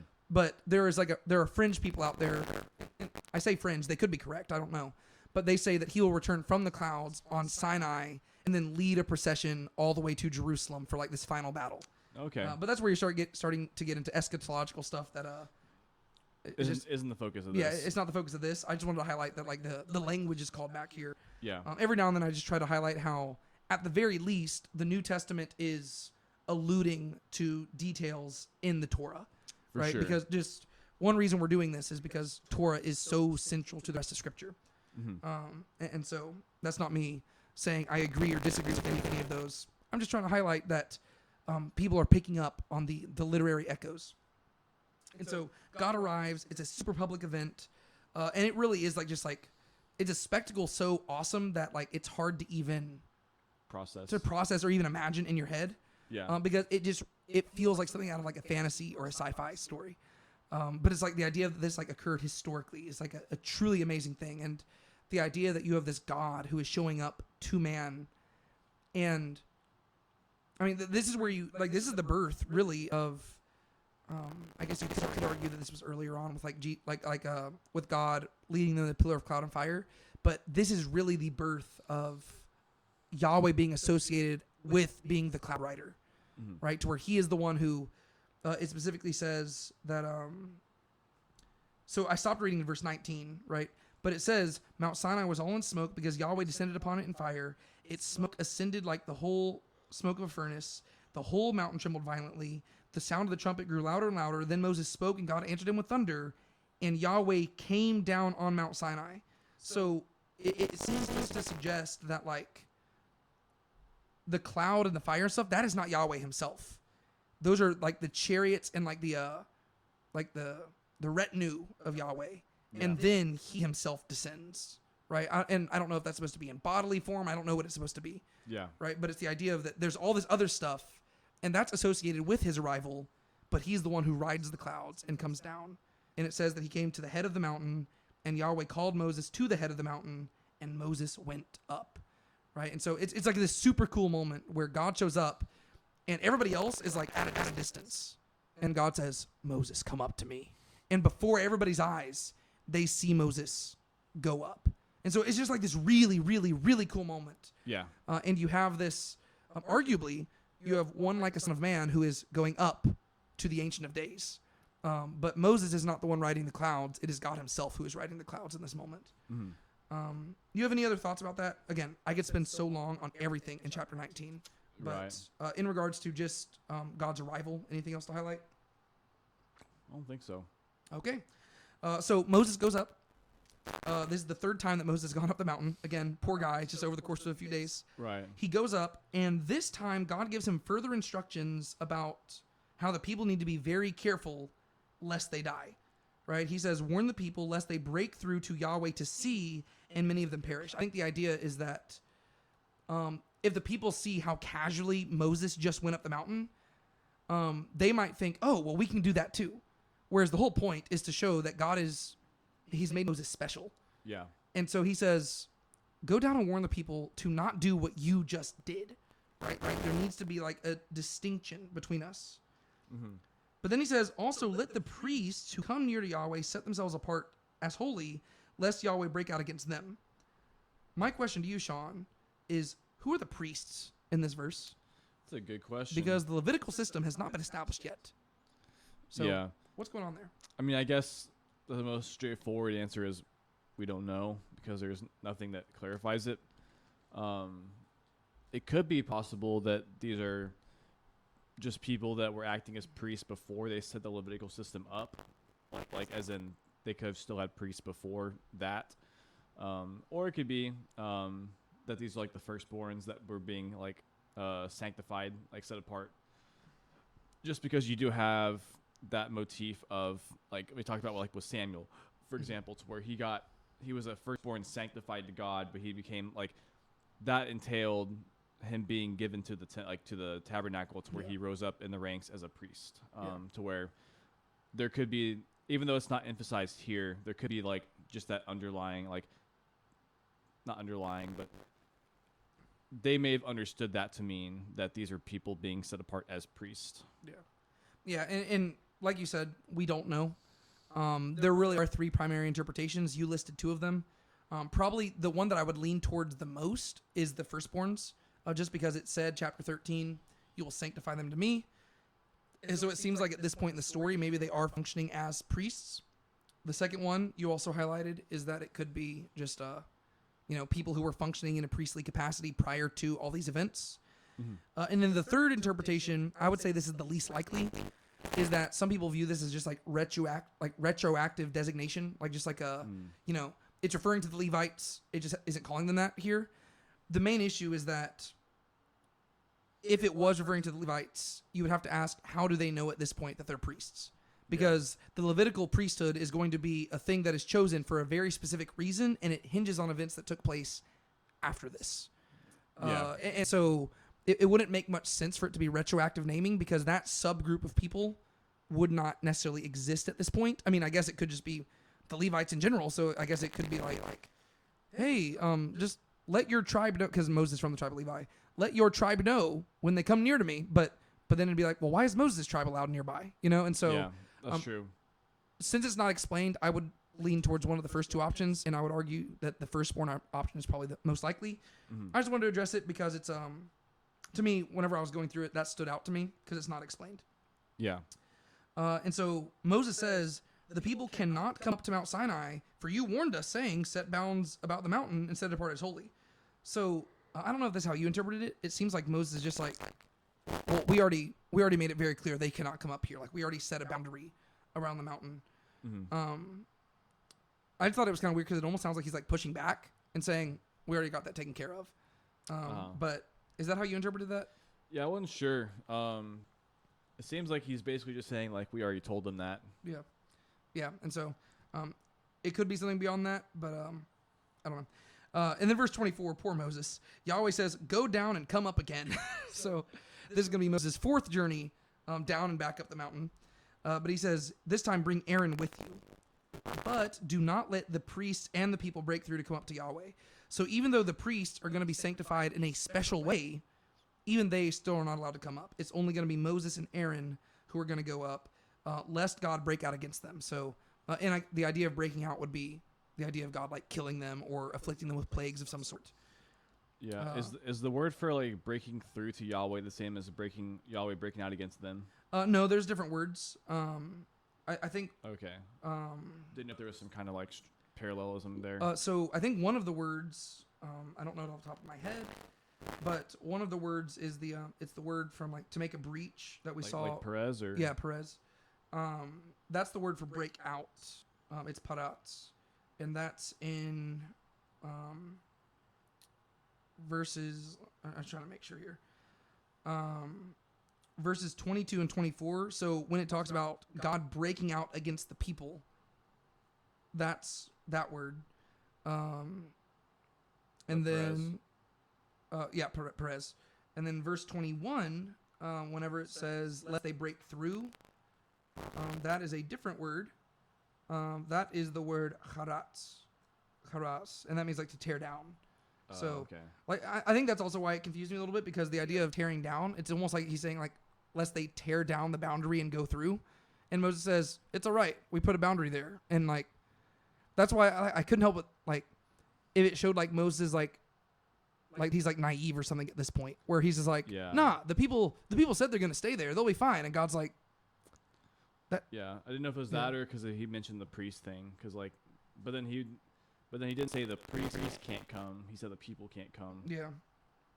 I don't know. One thing that I thought was kind of weird, it's probably nothing at all, but just the way that when it says that Yahweh spoke to Moses, but then he refers to Yahweh in the third person. Where at? In verses 21 and 22.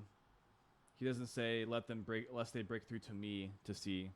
Oh, yeah. Lest I break out against them. He says, lest Yahweh break out against them, but Yahweh's speaking. Yeah, that is true. I mean, that happens sometimes throughout Scripture. I mean, yeah. And it's not always like a clear reason why. I think usually, off the top of my head, I'd have to like fact check this. I haven't looked at it in depth. It seems like usually that is the case whenever it's like God is wanting to present himself as being very imposing, to where it's like he's speaking like in third person, like, it's not just lest I do it, it's lest Yahweh do it. Like remember Yahweh. Yes, like he who is, right? Lest he who is come down and break out against them. That would I see. Yeah. It'd be kind of like if I was like, yeah, tell those people not to mess with me because they don't want to deal with David. Like, you know what I mean? It's like like I feel like that's kind of what's going on there, and I think that usually, even in the prophets when they do that, it seems like that's kind of what's happening. But again, that's just off the top of my head. But yeah, anything else you want to highlight in chapter 19? Because again, I could talk about it forever because I love this chapter, and it often gets overshadowed by the chapter that follows afterwards. But this really is a really big moment here, and we're again taking steps in the direction of God dwelling with his people again, which is really cool. But anything else you want to highlight there? Not really. I guess this last time God says to bring Aaron with him at the very end, huh? Yeah. And I'm assuming, like, I haven't read ahead yet because we're still working our way through it, but I don't know when, like... That happens. Yeah, I'm not sure when it happens. Because, like, I know in verse 21 of chapter 20, it says Moses came near the dense gloom where God was, but it doesn't say that Aaron went with him there. But I would assume that would be the moment. But I don't know if it ever actually we see the fulfillment of Aaron showing up with Moses. So I don't know there. Anyways, that leads us into what is probably one of the most famous chapters in the entire Bible. Yeah. Because we go into Exodus chapter 20, which is where we get the 10 Commandments. And I probably don't even need you to summarize verses 1 through 17 because they're just 10 commands. We're going to start getting into the sections of scripture where it is a little bit harder to just like provide summaries because we're moving away from narrative and more into just like the giving of the Torah proper, like the specifically mitzvah of Torah, like the commands. But I guess maybe we can try to summarize this. Would you like to, I guess you could just list out the commands or something, or maybe just like general themes or something that you see popping out here. Yeah. I guess. So basically most of the chapter is just God laying out commands about what to do and what not to do.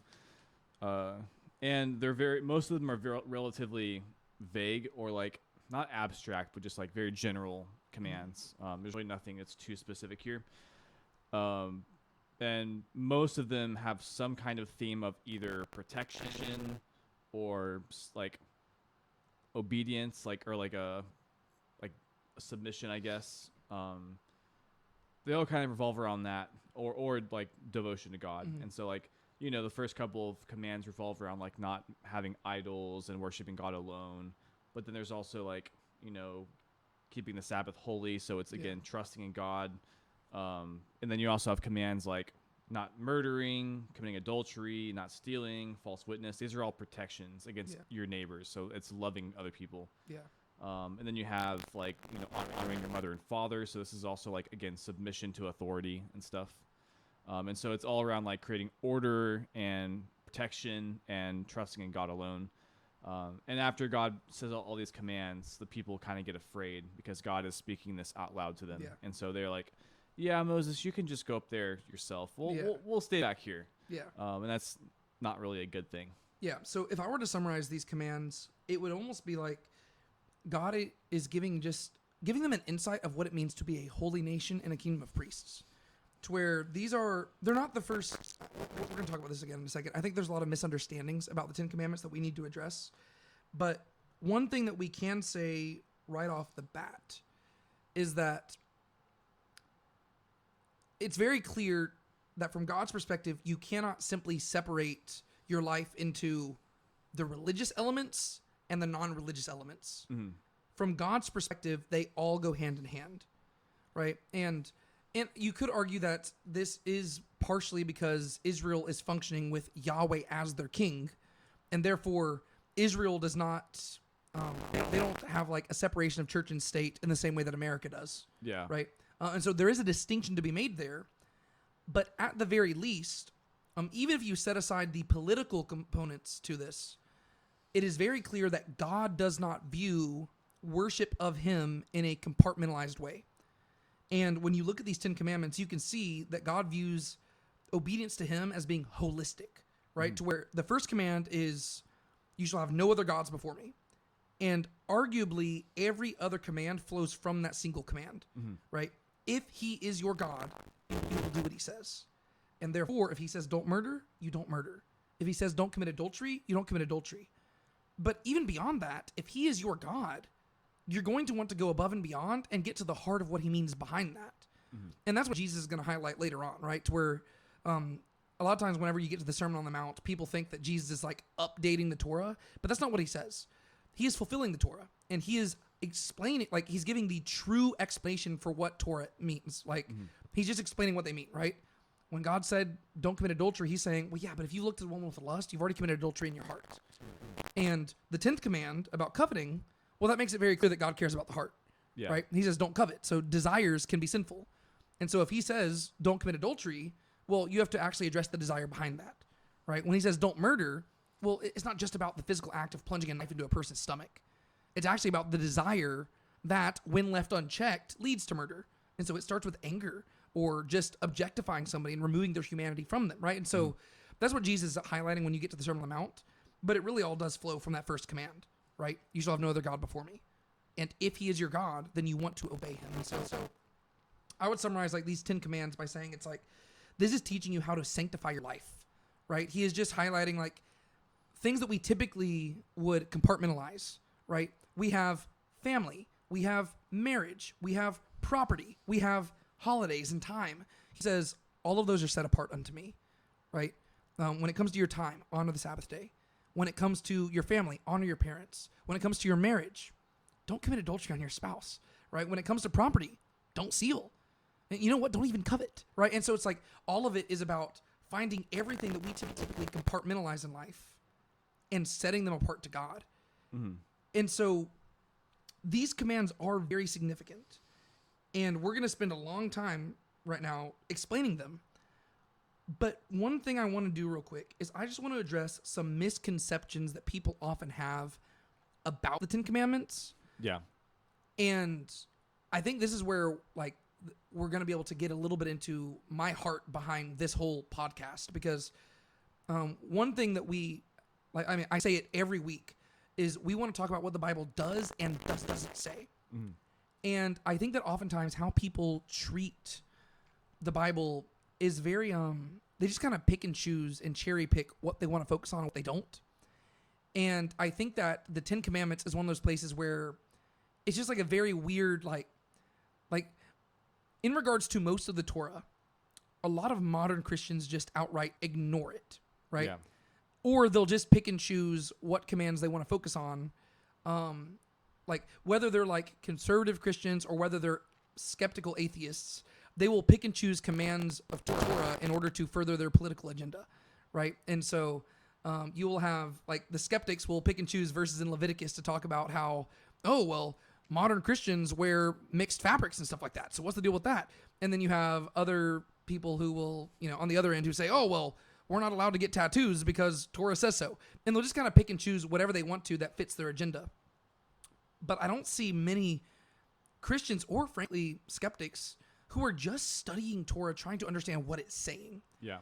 And so as a result of that laziness, usually you see people treating the Ten Commandments in like a very weird way. Some of them almost treat it like these are like the top 10 rules. And they're like the main rules that matter.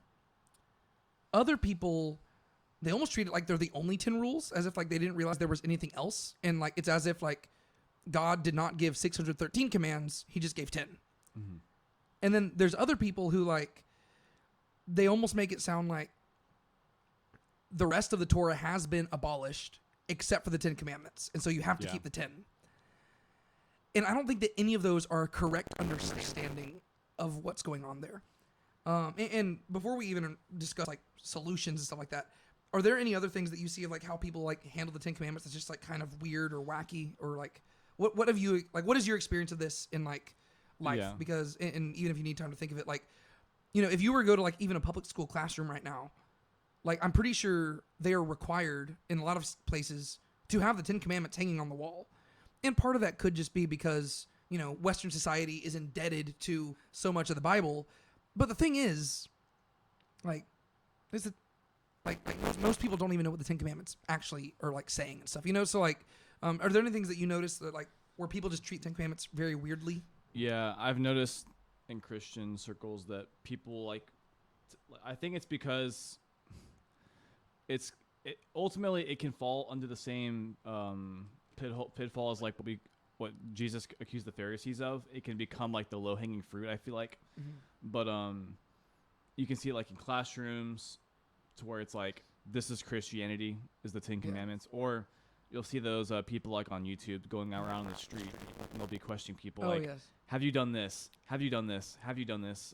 And like they start using the 10 Commandments as like the standard of like, this is the standard of like whether you're a sinner or not, basically. Yeah. And like, I mean, obviously they're not like bad commandments, but it's just like, it's very strange, this weird obsession with them. And I don't know, we can kind of end up in the same pitfall, because they'll say like, we'll do the exact thing that Jesus was kind of fighting against in like Matthew 5, to where like he was getting to the whole thing of like what these commands actually mean. They're not just simply, oh, well, as long as I don't kill someone, I'm fine. Oh, as long as I don't go sleep with someone's wife, I'm fine. Oh, as long as I don't steal something, that's fine. But like, they're not getting to the heart of the issues with like what's going on in the person's heart. Jesus is addressing that very thing in Matthew 5, but I feel like we almost ignore that. We read Matthew 5 and all we get out of it is like the meek inherit heaven, which means the shy people inherit heaven. Yeah. And then we just like ignore the rest of it. and then we say, okay, well, this is the gold standard of Christianity or something, and it's just like, but where does it say that? Yeah. Well, and what you're saying there really reminds me of, I guess, like two other ways where it's misused, and they kind of tie into what you're saying, and they're really two sides of the same coin. Mm-hmm. On one hand, there are people who almost treat the Ten Commandments as if like they are the path to salvation, to where, sure, we say by grace through faith, but people usually are like, okay, well, have I committed adultery? Have I committed murder? And it's like, that's not correct either. But they, again, that kind of ties into it being like, those are the only 10 rules. Whereas, like, no, there are 613 commands in Torah, and these are just they're not even the first 10. They are just 10 that are given in this particular instance, and we'll talk about why they are important in a second. I'm just trying to address misconceptions. Yeah. But then, like, the flip side of that, and again, it's like two sides of the same coin, is that there are people who almost treat these 10 commandments as if they are, like, the epitome of God's righteousness. Like, this is what it means to be righteous in God's eyes. Which I also think is just, like, a misunderstanding of what Torah is as a whole. To where, one thing you have to keep in mind is that there is no place that I can think of, off the top of my head, where Torah is explicitly identified as God's standard of righteousness. Mm-hmm. Instead, it is God's commands that he gave to Israel to set them as apart as a people unto himself so that they could hear his voice and demonstrate that they were different than everybody else. And so as a result, when you look at the commands, you do learn about the things that God values. But, and we're going to talk about this even like starting with like the next section, whenever we get to chapters like 21 through 24, there are plenty of commands that God made on account of the hardness of man's heart. And Jesus is going to clarify that in the New Testament, where Jesus is like, well, no, the Torah is not God's standard of righteousness. It is simply God's commands to a people to help them live unto himself, right? But it's not like these are like this is like the gold standard. No, you have to read all of Scripture in order to understand God's character, and through understanding God's character, you can understand what he values and doesn't value. Yeah. But even these, they're not even like blanket rules, right? Like there are certain things where it's like, yeah, there's going to be exceptions to certain things, and I don't know. Like I think people just handle this in a very lazy manner, and it's like something that just it drives me nuts a lot, because I have heard people be like, yeah, I'm a good person. I keep the 10 Commandments. And it's like, do you? Because like honestly, like so many people don't even know what a lot of them mean, right? Like, do you keep the Sabbath? Right? Oh yeah, I go to church on Sunday. That's not at all what the Sabbath is about. All right. Do you take the Lord's name in vain? Oh, I don't say the phrase, oh my God. That's not at all what that is about either, right? It's like, yeah, but it can kind of become low-hanging fruit in the same way the Pharisees treated the law, which is because I would say for any given person, it's kind of like, especially if you're trying to view, like if you're trying to have a higher view of yourself, it's relatively easy to accuse other people of breaking, because generally speaking, it's pretty easy to assume that even besides like internal thoughts, like external actions, it's pretty safe to say that pretty much everyone's broken at least one of these. Yeah. Whereas like, well, I mean, you can probably get away with saying you haven't broken any of them until you get to the last one. Like the coveting. Yes, coveting. Because once it says coveting, you're like, oh crud. Yeah. Yeah. But like if you're trying to accuse other people of being bad or wrong or sinners, it's relatively easy to condemn them with this, but like it's also easy to convince yourself that you're good by looking at these, because you can look at them and say, I haven't done this, and this. I'm good. But it's also very easy to push it back on other people. And so it's low-hanging fruit, because it's an easy way. Like, again, these aren't bad, but like people abuse it to where it's an easy way to make yourself feel good, but both about yourself, but also feel good because you can put other people down. Yeah. Well, yeah, it's the whole idea of like straining gnats and swallowing camels, right? That's the language that like Jesus uses, where it's like you're just picking and choosing stuff that makes you feel better about yourself and ignoring other stuff. Whereas if you keep reading the Torah, like I would argue that chapters 21 through 24, they are in many ways like expounding on the 10 Commandments, and they're giving you like case studies to explain. I mean, like it'll talk about, okay, here's how you treat slaves. And a lot of them are responses to these 10 Commandments, and like explaining, well, here's how you handle this. Like, does a slave count as property? Or are they, like, it's like wrestling through that. And well, here's what happens whenever a person strikes a person. Well, in this case, you give them the death penalty. In this case, you give them a fine. It's like, it's really just explaining these to where these are like 10 broad principles that are like very foundational, but then they're expanded in other places to where it really is, like you're saying, low-hanging fruit, because it's very easy to be like, oh, I haven't murdered a person. I guess I'm really good. Yeah, the majority of humans have not murdered people. If you're upholding this as like the standard of righteousness, you're really gonna miss it, because there's places where God is like getting on to people and he's like, yeah, but like the things you desire, like God looks to the heart, like that. It's your heart that is really corrupting you. And if you're just like viewing this as like the measure of what's good and bad, you're really missing the point. And so, that's why I do want to just spend some time on these, because they are so influential in our culture. And even for people who don't know the Bible, they could at least from the top of their head list out many of the 10 commandments. They might not be able to number all 10 of them. They might not be able to do them in order. And fun fact, even the Septuagint puts them in a different order. It actually flips, I think it's commands. Well, even before that, real quick, this is like a little fun trivia thing. People debate about how exactly to number the 10 commandments. So let me just like talk a little bit about this, and then I'll get the Septuagint thing real quick. This is just more fun facts. The way that I typically number these is that the first commandment, and I think this is the typical way that like most scholars would do it nowadays. But the first commandment is, you shall have no other gods before me. Mm-hmm. The second commandment is the prohibition against idolatry and graven images. The third commandment is about not taking the Lord's name in vain.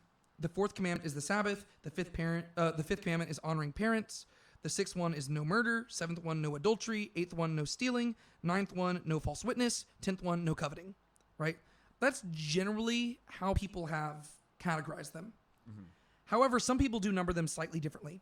Some people, they actually combine the first two commandments into one, to where it's like no other gods before me is part of the same command as no idolatry. Mm-hmm. And they combine those, in which case they actually split the 10th commandment into two, because it says, you shall not covet your neighbor's house, you shall not covet your neighbor's wife or his male slave or his female slave or his ox or his donkey.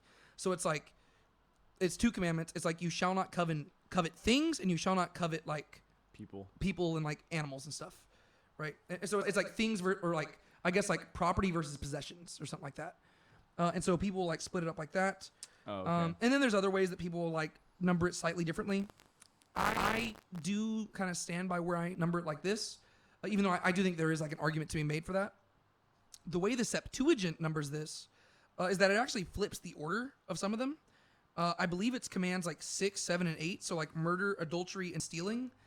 I believe that it numbers it like adultery, stealing, murder. To where it just like, it takes murder and puts it later on, and then like adultery and stealing are earlier on. I just think that's kind of fun. It's just like different. Yeah. But I say all that to where what I was trying to get at is that even people who have never read the Bible have a general familiarity with the 10 Commandments. They could tell you no murder, no adultery, stuff like that. And they might even be able to quote stuff from the Sermon on the Mount where Jesus is addressing the 10 Commandments. But they often handle it in a very lazy way, and I would love to blame people outside the church for that, but I think it's often because we mishandle it in the church. Mm. And like you're pointing out, like we just treat the 10 Commandments like they are like the end-all be-all of like, hey, have you committed murder? All right, well, you're good to go. And sometimes we'll go above and beyond and say, but have you been angry at a person or called them fool? And we'll like weave in the Sermon on the Mount stuff.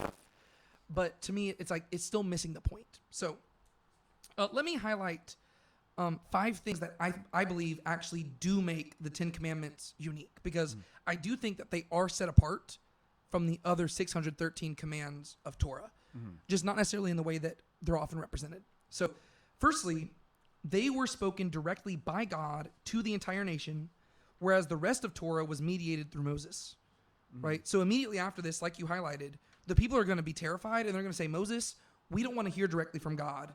You go up the mountain, you deliver the message to us. These 10 commands are the only ones that are spoken directly from God, from the mountain, in the hearing of all the people. Presumably. I mean, technically the text doesn't even say that, right? Later on, God does say, the people have heard my voice, but it doesn't even say here, it doesn't say, God spoke these words from the mountain saying this. That's just stuff that we're assuming, because it said that Moses went down to the people and told them, and it doesn't say that he went back up. And so we're just assuming that this is God speaking from the mountain in the hearing of all the people, right? Okay. But it would seem like that does make it unique. Secondly, later on, we're going to learn that they were written by God's own finger on tablets of stone, right? So it's not the entire Torah written on the tablets of stone. It's the 10 Commandments. Also, common misconception: people typically present it as like they view it as 5 commandments on one, 5 commandments on the other. It most likely is all 10 commandments on one, all 10 commandments on the other, and it's supposed to be like a suzerain vassal treaty where there's the king's copy and there's the people's copy, and so they both hold each other accountable. I see. Third thing that makes it special, they are called the words of the covenant, which laid down its foundational stipulations. Right, whenever you get to chapter 34, the 10 commandments will be called the quote-unquote words of the covenant in verse 28. And so, at least from God's perspective, these 10 commands do in some way summarize the general stipulations of the other commandments in the Torah. And so it isn't that they're the 10 most important rules, and it's not that they're the 10 only rules, it's that they're more like the 10 foundational rules from which all the others flow. I guess you could say it's kind of like when Jesus says you can sum the law up by saying love God and love others. Like he's not saying that they're not, it's not exactly the same, but. Yeah, well, it's like in that case, he's saying those are the most important commands, but he also says in these, all of the commands reside. And it's kind of similar to what I was saying, where the first command is the one that all the others flow from. You shall have no other God before me. To where, arguably, love God and love others flows from you shall have no other God before me. You know what I mean? Yeah. And so there are many ways to talk about it, but again, I'm just trying to be very careful in how we discuss this because I think it's been mishandled a lot. For sure. Fourthly, they were placed in the Ark of the Covenant, right? So the 2 tablets of stone, they're placed in the Ark of the Covenant. We see that in Deuteronomy chapter 10. The only other things in the Ark of the Covenant is the rod of Aaron, which is going to bud, and then the omer of manna, which we talked about in last week's section. And so these 10 commandments are, in God's eyes, set apart. But again, it's not because they're the only rules. It's not because they're the special rules. It's because they are, in many ways, and this is my 5th point, they're like the constitutional core, which provide a framework from which the rest of the covenant legislation develops, right? They show us what God cares about, and they teach us like a basic worldview which governs the rest of the commands, right? They're teaching us that God cares about every facet of life, right? A lot of times nowadays, you'll see skeptics who say, why does God care about like, our sex lives? And they're trying to say that like that's their own private business. But what the 10 Commandments make clear is that God doesn't just care about your sex life. He cares about every aspect of your life. He cares about your family life. He cares about what you own. He cares about everything. He cares about what you do with your time. And the 10 Commandments are establishing that you cannot compartmentalize your relationship with God. It is holistic. It involves everything. And so all the other commands, in many ways, are going to be elaborations on these commands, right? If that makes sense. Yeah. And so I think that does make them unique. And so they do deserve to be set apart, but not in the ways we typically do it. Yeah. And so I just think that's like worth like pushing back on a little bit.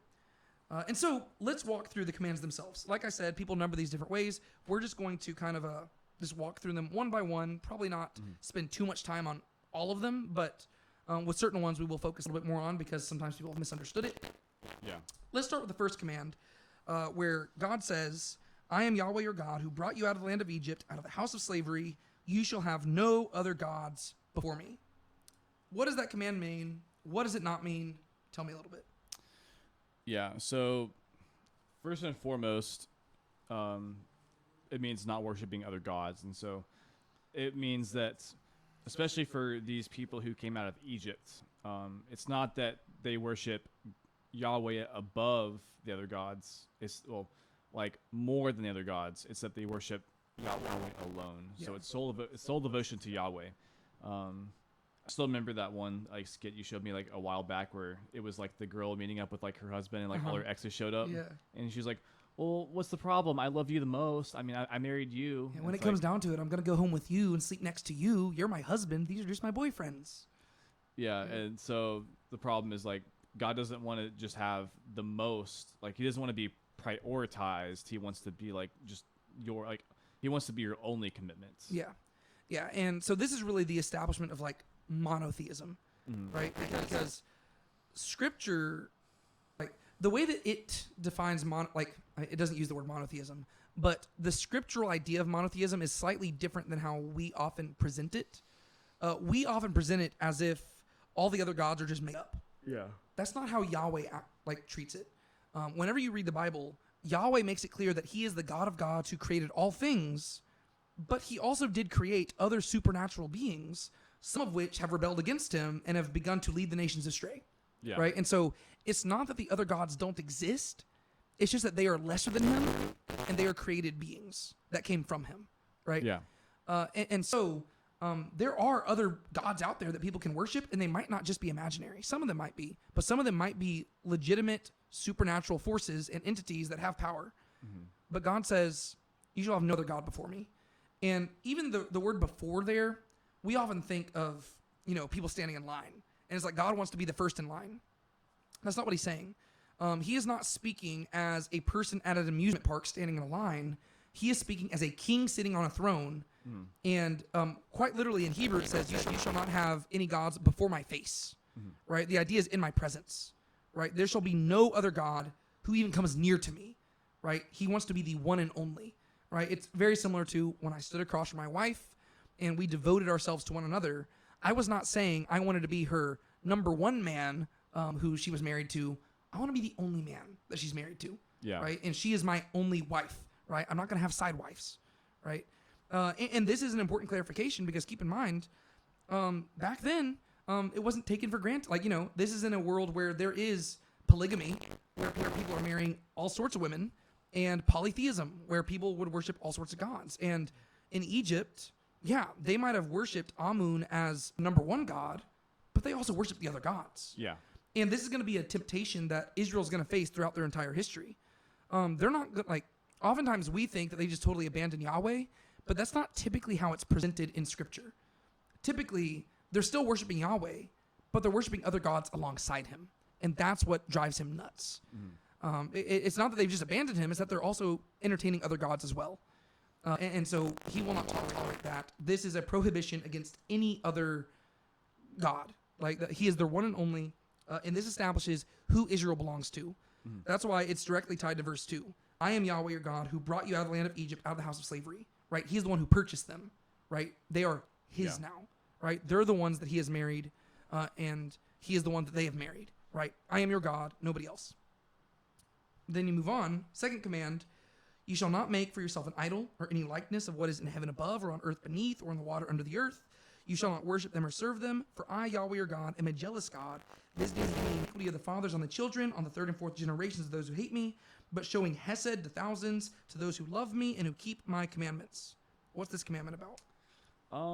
I would say at the very least, there's kind of two sides to this, which it doesn't really clarify which one. So it's probably a both situation. But as we're going to read relatively soon, these idols don't just refer to foreign gods. But I think when it comes down to it, it's not just about that. But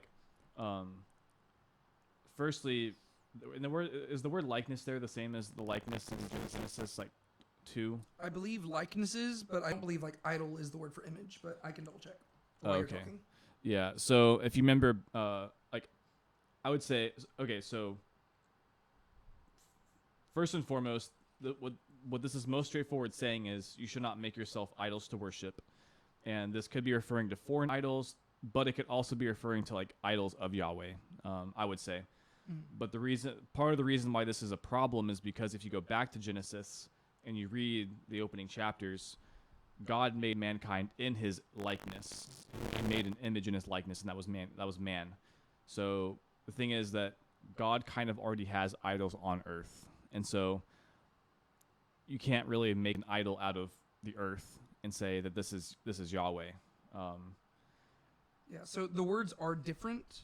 But at the very least, a lot of the words are very interchangeable because they are used elsewhere to describe the same sort of concept. Yeah. But that is one of the confusing parts whenever we translate words the same. But what you're getting at here, this is why I separate them into two commands. Because like I said, some people, they treat these as the same command because they'll say, no idolatry is the same as having no other God but Yahweh. Except I would say that those aren't the same commands. And whenever you get to fast forward to Exodus 32, whenever they make the golden calf, I would say they are not breaking the first command, they're breaking the second command. Yeah. Because they are still worshiping Yahweh, but they have now made a golden calf to represent Yahweh. And they say, let us hold a feast to Yahweh. And God says, no, you're breaking, like that's breaking the command. And technically you could say they're the same because by reducing God to an image, they have abandoned him. Yeah. But in their head, that's not what they're doing. In their head, they're just confined, like they're doing what they would do for any other God. Mm-hmm. And he's saying, I am not like any other God. And so it's not only you must worship only me. Secondly, it's that you must remember that I am different from everybody else. Yeah, in a way, it's almost like, this is oversimplifying, but it's almost like the first command is about not having too high a view of other gods, putting them on God's level, whereas this command is more about having a proper view of God, not putting him down to like the other gods' levels. Yeah. To where, and it's the same thing with like in the divided monarchy too, to where they have the 2 golden calves in the northern kingdom. I had something else I was gonna say, but you were talking about the golden calf. I forget what I was gonna say, but okay. Yeah. Well, you can think about it while I'm talking. yeah. I do like how you put that. Like the idea is, first command is don't elevate other gods too highly to where they're on my level, and then the second command is don't minimize me too lowly where you put me on their level. Mm-hmm. Right? The idea is you have to keep them separated. Right? Yeah. Those idols, they are not like me, and I am not like them. And so another thing I think like that's worth clarifying here. What this command is saying is that you must worship Yahweh rightly as he demands. And so I would argue that a lot of the ritualistic components of Scripture flow from this command, right? The idea is that you aren't the one who gets to decide how to worship God. You don't get to make that up. He's the one who decides, right? So whenever he says you must offer a sacrifice in Jerusalem and nowhere else, he's the one who gets to decide that, right? Like that's it's all part of like he is the one who decides the religious obligations of the people. You can't just do it however you want, right? Oh, I remember okay. what it was. It's really not a big thing, but another example that you kind of see is the bronze serpent later on, to where like, just because to me this is another aspect you could say of this, to where another issue about making an idol of Yahweh is that, as we're seeing just throughout this entire thing, is that God does not operate and does not relate to man the same way that most gods do, to where the way that most people relate to other gods is more of like a almost like a vending machine type thing, to where it's like we do this, and this so that they give us this and this, or it's like so that they don't kill us type thing. To where, so if you're mixing the two, to where you start treating Yahweh the same way you would treat Baal, to which is that you have idols and stuff and these images, you start relating to Yahweh the same way. So like when you get to the bronze serpent, you get later on where with King Hezekiah, it says that he just tore down the bronze serpent because people were going and praying to it. Yeah. And the idea was they were starting to treat this bronze serpent, which, back whenever it was originally constructed, it served its purpose. Yeah. But at this point, it seems like people were treating it like a good luck charm, basically. So I think that another issue with this command, or not issue with the command, but the danger of the idolatry is that people, they start having the wrong view of Yahweh, because it's also that Yahweh is now this, you're giving yourself this thing to basically pray to like a good luck charm. So this golden calf, for example, you start treating, or the Ark of the Covenant in 1 Samuel. They treated it very similarly. Exactly. That's another good one too. It starts corrupting your view of God. Yeah. Well, and this is, again, the reason why he has to give this command is because humans have a tendency to have difficulty worshiping something they cannot see, right? We gravitate towards images, right? And that's why, even nowadays, right? There's a reason why, again, I'm a Protestant, so if you're a Catholic listening to this, I'm not trying to insult you, but there's a reason why people gravitate towards rosaries and like physical objects that they can use as these holy objects through whom to access God. Yeah. And I know that's not a perfectly nuanced way to address how Catholics do it, but I'm saying that even as Protestants, we have a tendency to do this, right? Yeah. We hang crosses in all our churches, and people almost treat those crosses as if they're something really special, or even honestly, even a Bible like this, right?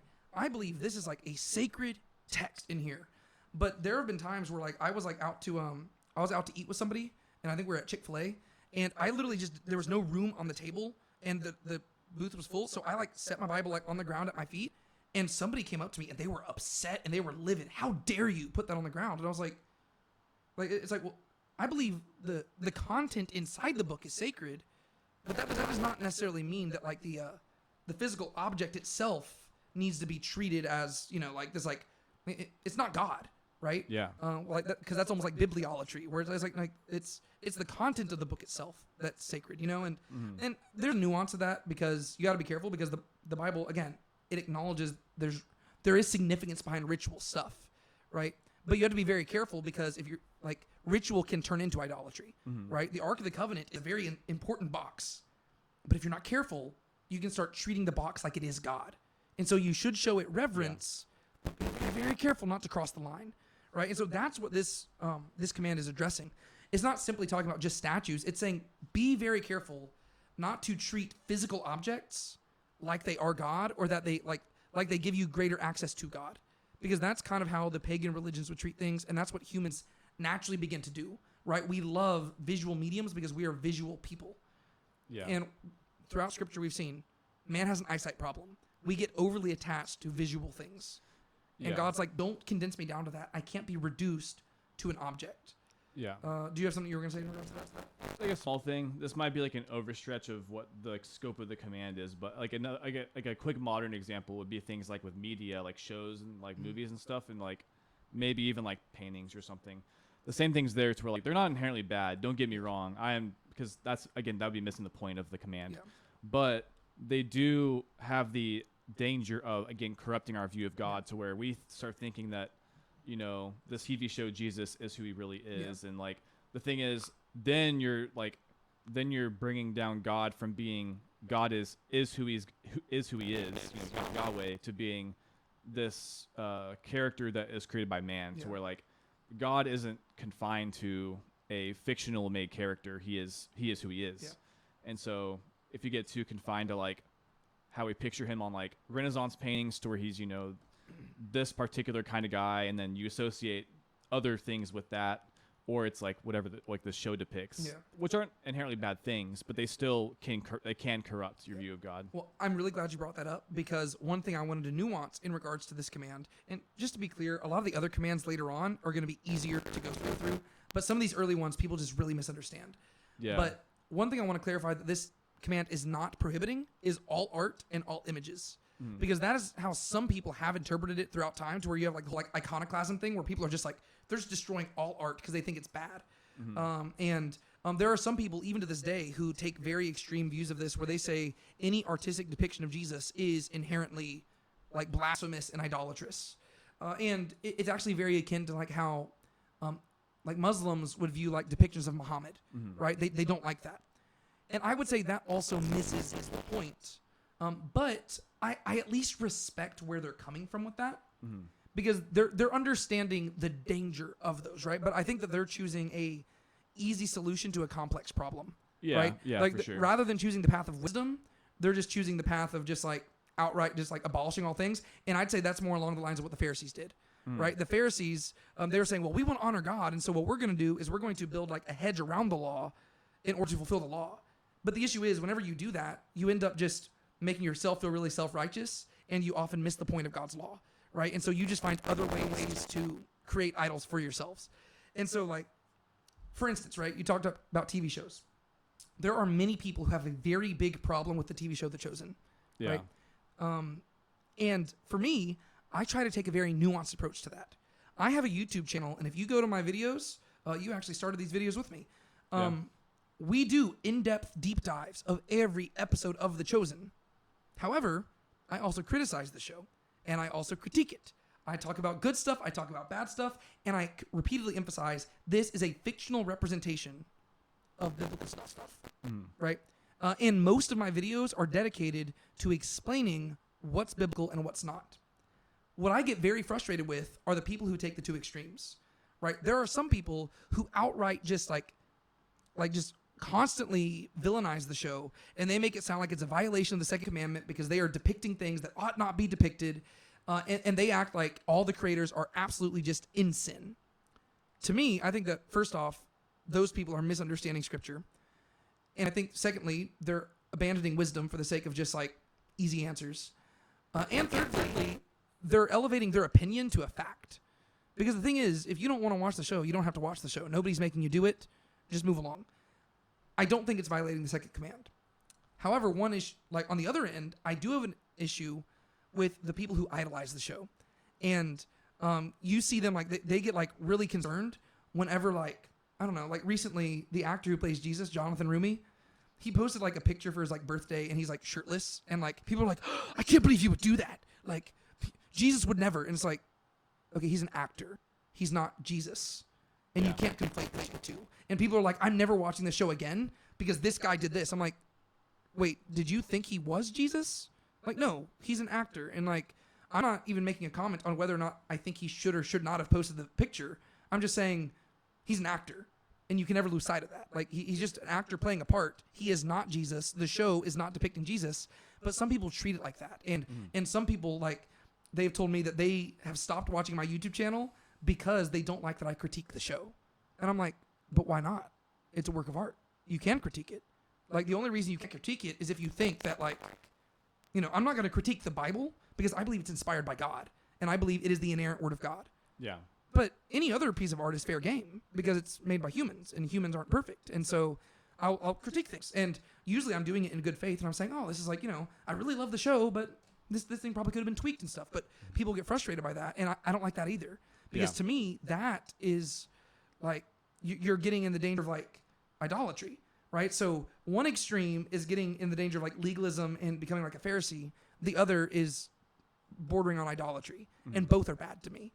Whereas what this is saying is you must worship God rightly as he demands, but you can do art, right? And like whenever you look throughout scripture, there are ways where God is demanding that he is depicted in certain things, not necessarily in like a visual image of like a, you know, like depicting himself, but there are metaphors and things that he is using that is arguably depicting him even in the mind's eye, right? And so I just think people really misuse that one as well. Yeah, in the end, in Scripture, you know, God does have very high regard for the ark, for the temple, for the tabernacle.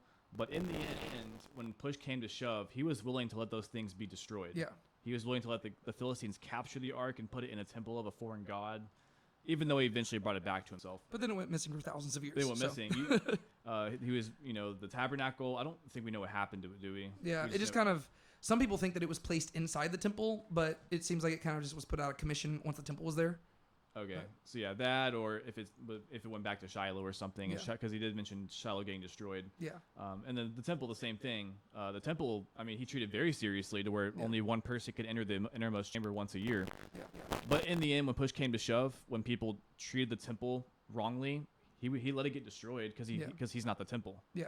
Yeah, and so again, I just think we need to be very careful in how we talk about these because people we just love black and white rules, and as we're gonna see in the rest of Torah, these are not black and white rules, right? These are commands, and then the rest of Torah is going to explain what these commands mean. And that's where Jesus shows up later on, and he just gives a much more like succinct interpretation. Yeah, it's not just about adultery, it's about lust, right? It's about getting to the heart, right? And so whenever it's talking about idolatry, it's not even just about physical objects. It's about anything that causes your heart to view God in a lesser manner and to elevate other things in his place. That's what idolatry is. And so it doesn't have to be a physical object. It can be a person, right? I mean, I guess that is an object, but like it's like it could be your attachment to a person that can become an idol, right? And that's what the rest of scripture makes very clear. And so I just want to highlight that because again, we need to not treat this stuff in a lazy manner. For sure. Third command, verse 7, you shall not take the name of Yahweh your God in vain, for Yahweh will not leave him unpunished who takes his name in vain. What does that command mean, Sean? Or actually, let me clarify. What does it not mean? Let's start with that. What it does not mean is simply to not say, "Oh my God," to speak the name. Yeah, that is when I was raised up. You know, I grew up like going to a Christian school and stuff like that, and going to church. That's all I genuinely thought this command was about. I thought it was literally just about not using profanity. Oh, which, to be fair, I think profanity is not good to be used, but I don't even think that it even relates to really any of these commandments right here. I think that's just something about godly character that comes out later. But yeah, I mean, maybe you could say that that's like the most superficial fulfillment of the command, where it's like, you know, I probably would say you probably shouldn't just be throwing around the word God like every other sentence like you would a cuss word. Yeah. But ultimately what it would come down to is first you got to ask what a name means. Yeah. And then when it comes down to it, someone's name, it is like the reputation, and everything that kind of represents them. And so whenever you're taking someone's name in vain, it usually involves attaching their name to things that they would never condone. Yeah. And so if you take this with people, this could be doing things that tarnish the reputation, or it could be doing things and putting their name behind it, which is like, those are both very bad things. And so for God, it isn't just saying, oh my God. No, it's like doing things God would never condone and saying that God's behind it, or crediting God with it. Or it could be saying God said this, God did this, but like, you don't know he did. Yeah. The funny thing to me about this is that whenever you reduce it to just like, oh my God, that actually misses the entire point of the command. Because first off, I'm like, yes, I agree. You probably shouldn't just be using that flippantly, or just like mentioning God flippantly anywhere. That does kind of get to the point of this. But like, first off, God isn't even Yahweh's name, right? God is just the general term for any divine being, right? Yahweh is specifically who he's talking about. So when he says my name, he's not even talking about the term God. He's talking about Yahweh. So it just shows that people don't like, they're wanting easy answers for more complex issues. What he is talking about here is how Israel represents Yahweh, right? He's saying, if you are my people and I am your God, right? You have no other God before me. You are not worshiping idols. That means that you are, to everybody else, my idol and my image in the world, right? The way that people know me is through you, right? Because there is no physical image by which they will know me. You are the physical image. You are the kingdom of priests. You are the holy nation. Don't take my name lightly, right? When people look at you, you are the one bearing my image. Do not bear it emptily, right? If you do things, they will associate what you do with me. And therefore, if you do bad things, they're going to associate that with me. And this is where you get like later on in like Romans, where Paul's quoting Isaiah, but he's quoting the Septuagint version.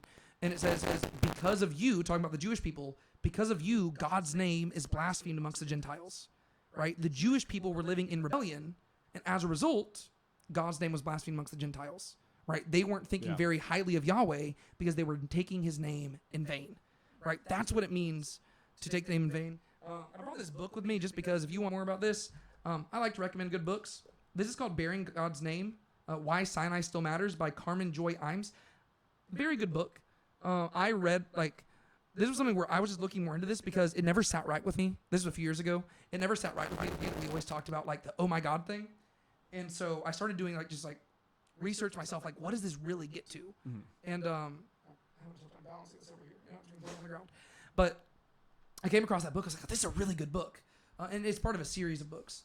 But her whole argument in the book is that Israel themselves, and really all people who worship God, they're the ones who bear God's name, right? And so the question becomes, how are you going to bear it, right? Are you going to, go back to Genesis, whenever Simeon and Levi went and they killed all the people of Shechem. What did Jacob say? He said, you have made my name odious amongst the people, right? They brought a stench upon the name of Jacob. Mm-hmm. Well, what Yahweh is saying here is he says, your job is to go out and make my name a pleasing aroma, right? Don't attach my name to stuff that I do not want my name attached to, right? Yeah. And I would say that this actually goes in hand with just taking his name lightly in the sense of, I don't know, one of my biggest pet peeves is whenever, I don't know, a guy breaks up with a girl and says, well, I think the Lord is just calling me to singleness right now. Okay, is he actually, or are you using that as an excuse because you don't want to take responsibility for breaking up with them? Or even whenever sometimes pastors from the pulpit will say, God told me to go through this passage today. Okay, did he really? Or are you simply saying that in order to add further authority behind what you're saying? Mm-hmm. Because to me, that's a dangerous thing to say if God didn't explicitly tell you to do that, right? Because you're just throwing around his name in order to, make yourself look better. And that is exactly that's what it looks like to take God's name in vain. Because you're not doing it in order to exalt him. You're doing it to exalt yourself. And God says that's not how my name's to be used. Yeah. Another thing that I thought of, I know that we've talked about this before, but also just simply being careful with your words, because I know I'm guilty of this in the past where I've almost run my mouth too much to where I've started saying I've almost started misinterpreting things people told me to where I'm oh, so and so said this, and I'm paraphrasing what they told me or what they said, but I'm actually misrepresenting what they said to where I make them look bad. And I think I know you've mentioned this as a similar thing, like with like your students or something, to where they said like, oh, David said this, and it was like, no, that's not what I said. Yes. Oh no, yeah. I've had students come up to me and they're like, oh yeah, I remember like a year ago you taught me this, and I'm like, well, I can guarantee you for a fact I did not teach you that. And they're like, oh, but I've been telling people you have. I'm like, that's not good. It's like, that's not at all what I meant. And so they misrepresented me. And as a result, I'm like, man, they might have given me a bad name because that's not what I was trying to say. And so this goes back to like hearing, like when God says, hear my voice, it's also paying close attention to what, paying close attention to what he says. Yeah. Well, and I would say that there's even a broader application in regards to why we handle scripture carefully and with reverence, right? Because like even right now, whenever we are doing this podcast, we run the danger of using God's name in vain, because if we are not representing his word correctly, we're giving whoever's watching this an incorrect understanding of who God is. Yeah. And if that's incorrect, if that leads them further away from God, that's a problem. But even if it leads them closer to God, well, now they have a false understanding of who he is. Yeah. And if he doesn't live up to what we have said, that might lead them away from God in the future. You know what I mean? Mm-hmm. Yeah. And so this is all like, it's more holistic. It's not simply saying, oh my God, right? Sure, that might be like one very minimal way of applying it, but it's way broader. It's saying like, if the first two commandments are about remembering whose you are, right? You belong to Yahweh. This third commandment is remembering who you are, right? You are Yahweh's. And therefore, everything you do must point back to him. Don't take his name in vain, right? You are the one who bears his image. You are the one who he has chosen, and you are living for him. And whether you like it or not, people are going to look at you and they're going to judge him based off you, right? One of the main reasons people leave the church nowadays is because of Christian hypocrites. And there's always going to be that. And there are going to be some times where it's just people leave over the smallest things. Yeah. But there are times where it's a legitimate issue. And we are the reasons people leave. That's taking God's name in vain. Because we have failed to accurately represent him. And as a result, somebody has left and might never come back. And that's because we have not done our part of representing him well and living as a slave to him. So I get very, like, the third one is like one I'm most passionate about, because we've reduced it to something so small to where it's like a little kid says, oh my God. And they're like, how dare you take the Lord's name in vain? And like people get super upset by that. And I'm like, it's so much more than that. Right? Or whenever people say like, Jesus Christ, like they're like, that's the Lord's name in vain. It's like, okay, sure, that is a way of taking the Lord's name in vain. But you have taken the Lord's name in vain like 20 times today already by failing to represent him accurately. Yeah. And ironically, you're taking his name in vain by misrepresenting that command whenever you get onto the person. So it's like, that's true. That's one thing where it really does drive me nuts, because people, again, it's low-hanging fruit. They just minimize it to the smallest possible thing in order to feel really good about themselves. Mm-hmm. Whereas if you consider what it actually means, it's like, we take his name in vain all the time. And so you're beginning to realize that these commands are impossible to actually fulfill, right? Because you're like, oh, I'm not allowed to have any other thing up there by you. I do that on a daily basis. I'm not allowed to like reduce you to any image. Oh no. It's like all of a sudden, if you're getting to the heart of the commands, you're realizing, I don't think I've kept a single one of these. You know what I mean? And so it's like, it really is important to like really get to the meat of it. All right. Remember the Sabbath day and keep it holy. That's command number 4. He goes on and explains it more. 6 days you shall labor and do your work, but on the 7th day is a Sabbath to Yahweh your God. In it you shall not do any work, you or your son or your daughter, your male slave, your female slave, your cattle, your sojourner who is within your gates. For in 6 days Yahweh made the heavens and the earth, the sea and all that is in them, and rested on the 7th day. Therefore Yahweh blessed the Sabbath day and made it holy. And so, remember the Sabbath. What's this one about? Going to church on Sunday? Yeah, right. This is probably another one that's like very, I feel like, misunderstood. Yeah. To where, I would say the first 5 are the ones that are the most misunderstood, but really all of them. Yeah, I would say that the 2 biggest probably wrong ways people like kind of simplify or like misunderstand it is that it's either going to church on Sunday or it's that they have like one day where they do nothing at all. Yeah. And I think that rather than that, there's kind of a couple things going on. I think probably the first thing is that, you're following God's example. The fact that because he calls it holy, therefore you are too as well. But I would say the deepest thing here is you're trusting in God to provide for you. Because the thing is, especially, up until modern society, you kind of had to work every day to get yourself something to eat. Yeah. And so the idea of not working for a day, we saw this earlier with the manna, to where the manna in the wilderness, God said, you shall not pick any of the bread on the seventh day. Yeah. But to make up for, he did have them get like twice as much on day 6. But the idea is, especially in the context of what was going on, these people had like no food and no water to like from the land, and so they were having to rely on God to provide for them. And so ultimately, what the Sabbath really comes down to is more about relying on God, and it's like in a much more real way than just a arbitrary, or like not arbitrary, but like a more abstract way of like, I'll just trust in God's promises even if I don't know what that means. Yeah. But like in this case, it's a much more real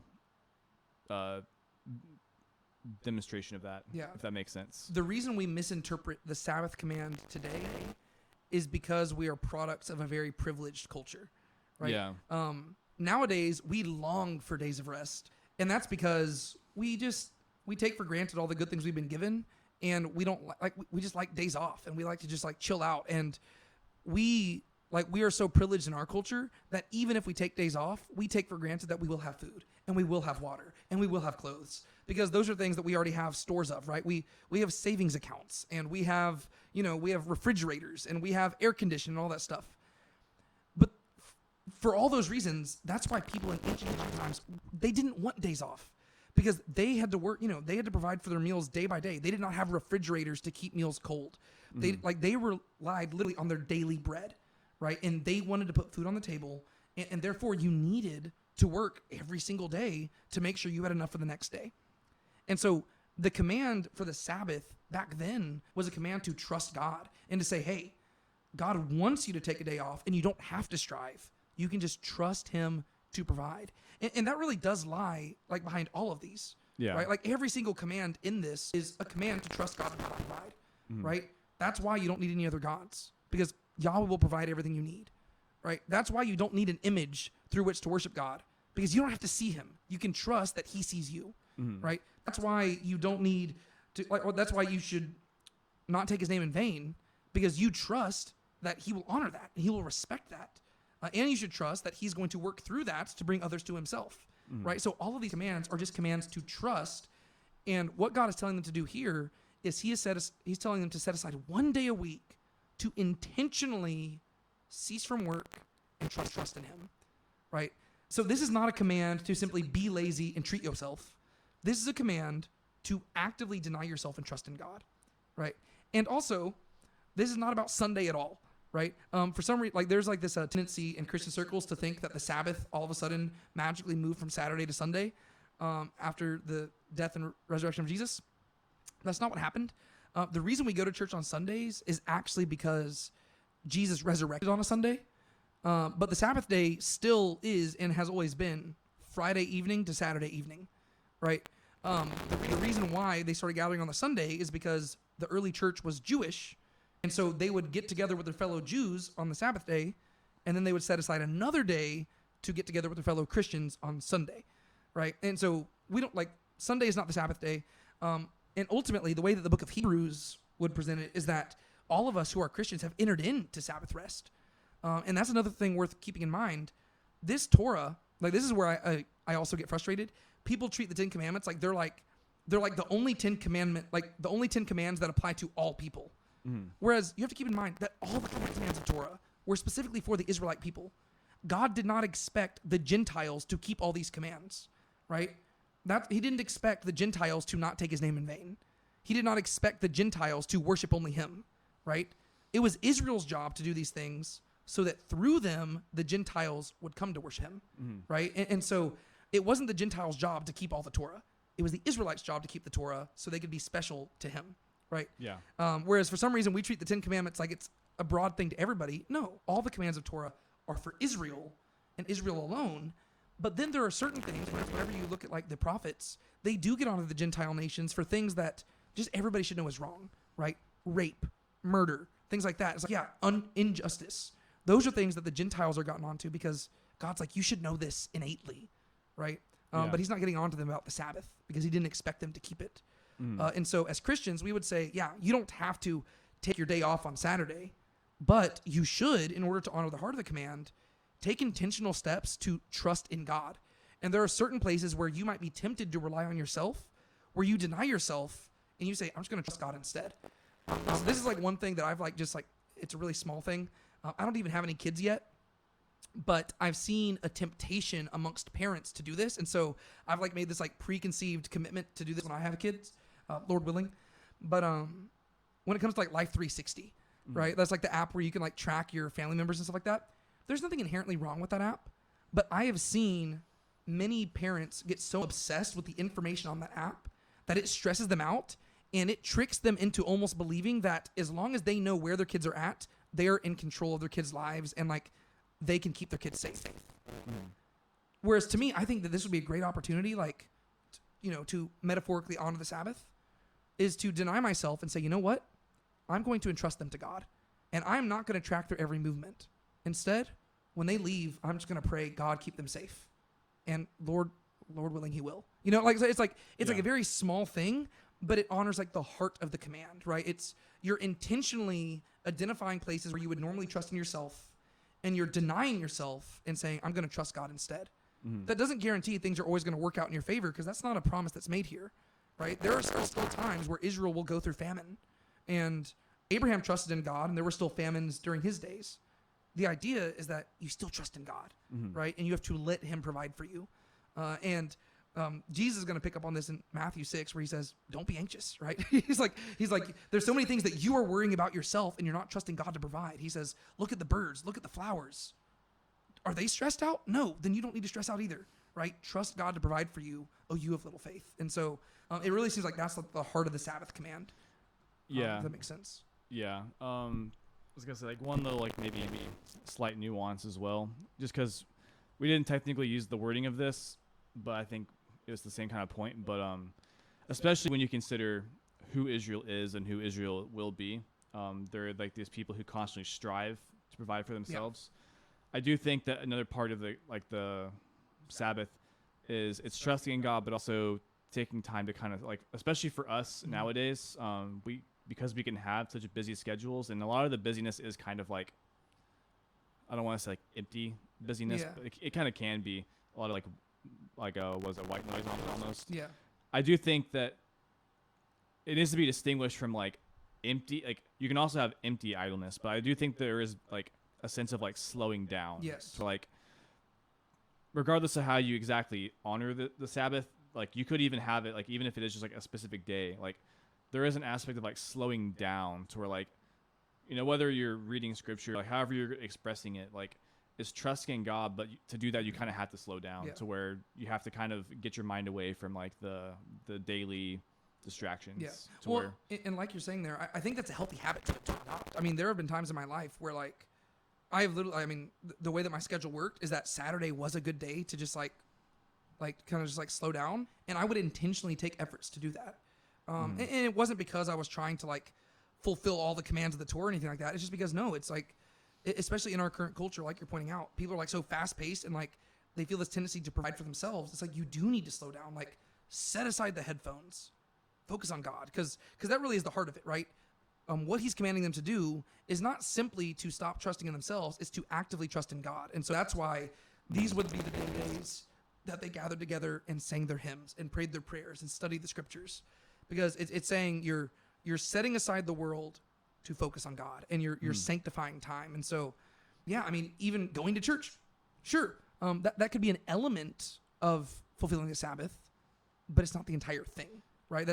Technically, it could be the opposite, because going to church could be actively not trusting in God. It could be trusting in going to church. Yeah, you could just be checking off a box and saying, oh, well, I went to church this Sunday. Yeah, and so again, people just want easy answers. Oh, on the Sabbath means go to church. Well, you should go to church, but like that's not honoring the Sabbath. Honoring the Sabbath is actively like forcing yourself to slow down and choose to trust in God rather than yourself. That's what it was. And for them, He said that's going to be Friday evening to Saturday evening, and every week you're going to do that, and you're going to do no work on that day. And it wasn't just to be lazy; it was a reward. Like he cares for them, and He wants them to not be striving all the time. And He says, "Trust me to provide. I want you to work because you're my slaves, but I'm giving you the day off on Saturday. And like, he's being a gracious master. And that's the whole point. Yeah, and it's almost like having a kid to where like whenever you have a kid, sometimes you do start off with like more hard fast rules like that, to where it's like, I'm just gonna go ahead and give you that time you're gonna have off for the Sabbath. Yeah. Where like, as the kid grows up, you like give them more free reign to where like they've been raised the right way. Yeah. So, anything else you want to say about the Sabbath? Okay. Like I said, a lot of these other ones we can go through a little bit quicker. I mean, I could also just talk about them for a long time as well, because I always can. But the fifth command, this, as the later scripture will identify, is the first command with a promise, right? It says, honor your father and mother, that your days may be prolonged in the land which Yahweh your God gives you. And the word for honor there is literally make heavy. Like, make heavy your father and your mother. Okay, interesting. Yeah, so what does this command mean?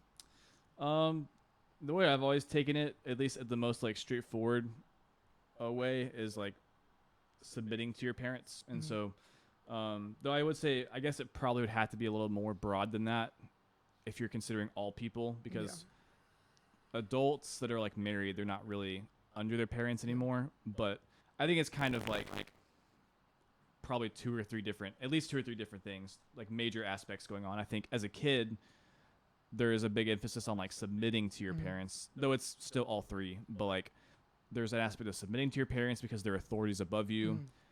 As an adult, once you're out of the house, I think there is still sort of a responsibility of looking after your parents, especially when they get to an age where they can't take care of themselves.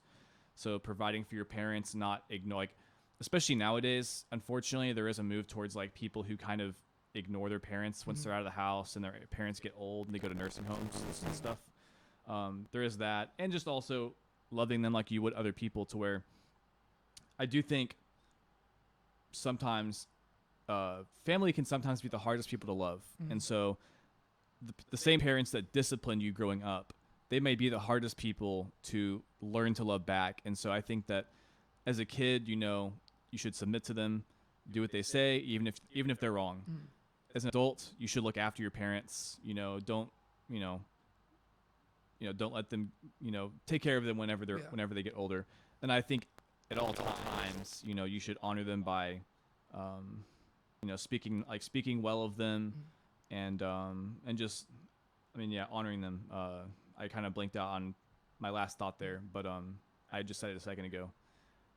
But yes, just learning to love them like you would someone else, because there's a big temptation to not love them. Yeah. Because they're the ones who discipline you growing up. Yeah. So I'm going to expand it even further than that, to where I think that all those things are correct, but I think that there also is a tendency with people to, again, they pick extremes here because they like to simplify things. Yeah. Where on one hand, some people like minimize this command to just like being nice to your parents.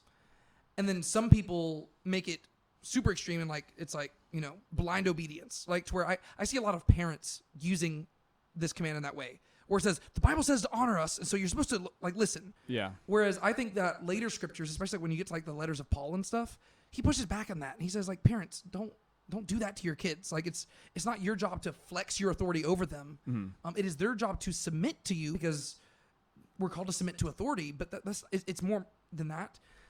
I would actually equate this command. That's why there's a reason why I highlighted the difference in translation there, in regards to honor versus make heavy. I would equate this command to not taking the Lord's name in vain, right? When it said don't take the Lord's name in vain, I was saying how that's like talking about like representing God well to others. I would say that this command is talking about making your parents look good to others. Like in a sense of like making them heavy. Like the idea of like making somebody heavy is like glorifying them. So you could say glorify your parents, right? And I think that's more what it's going for. So it does include things like submitting, but calling it like making them heavy or glorifying them, it also explains why there might be times not to obey. If your parents are commanding you to do something that like would disobey God, well, you don't listen to them then, because that's first off, that will make them look good, because that makes them look like bad parents. So it's okay to disobey them then. Right? The idea is you need to do things to make your parents look good.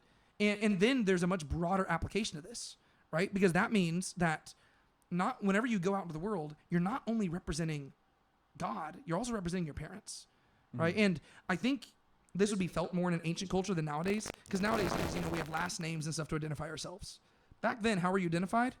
Jesus, son of Joseph, right? Simon, son of John, right? Like you're identified by your parents' names.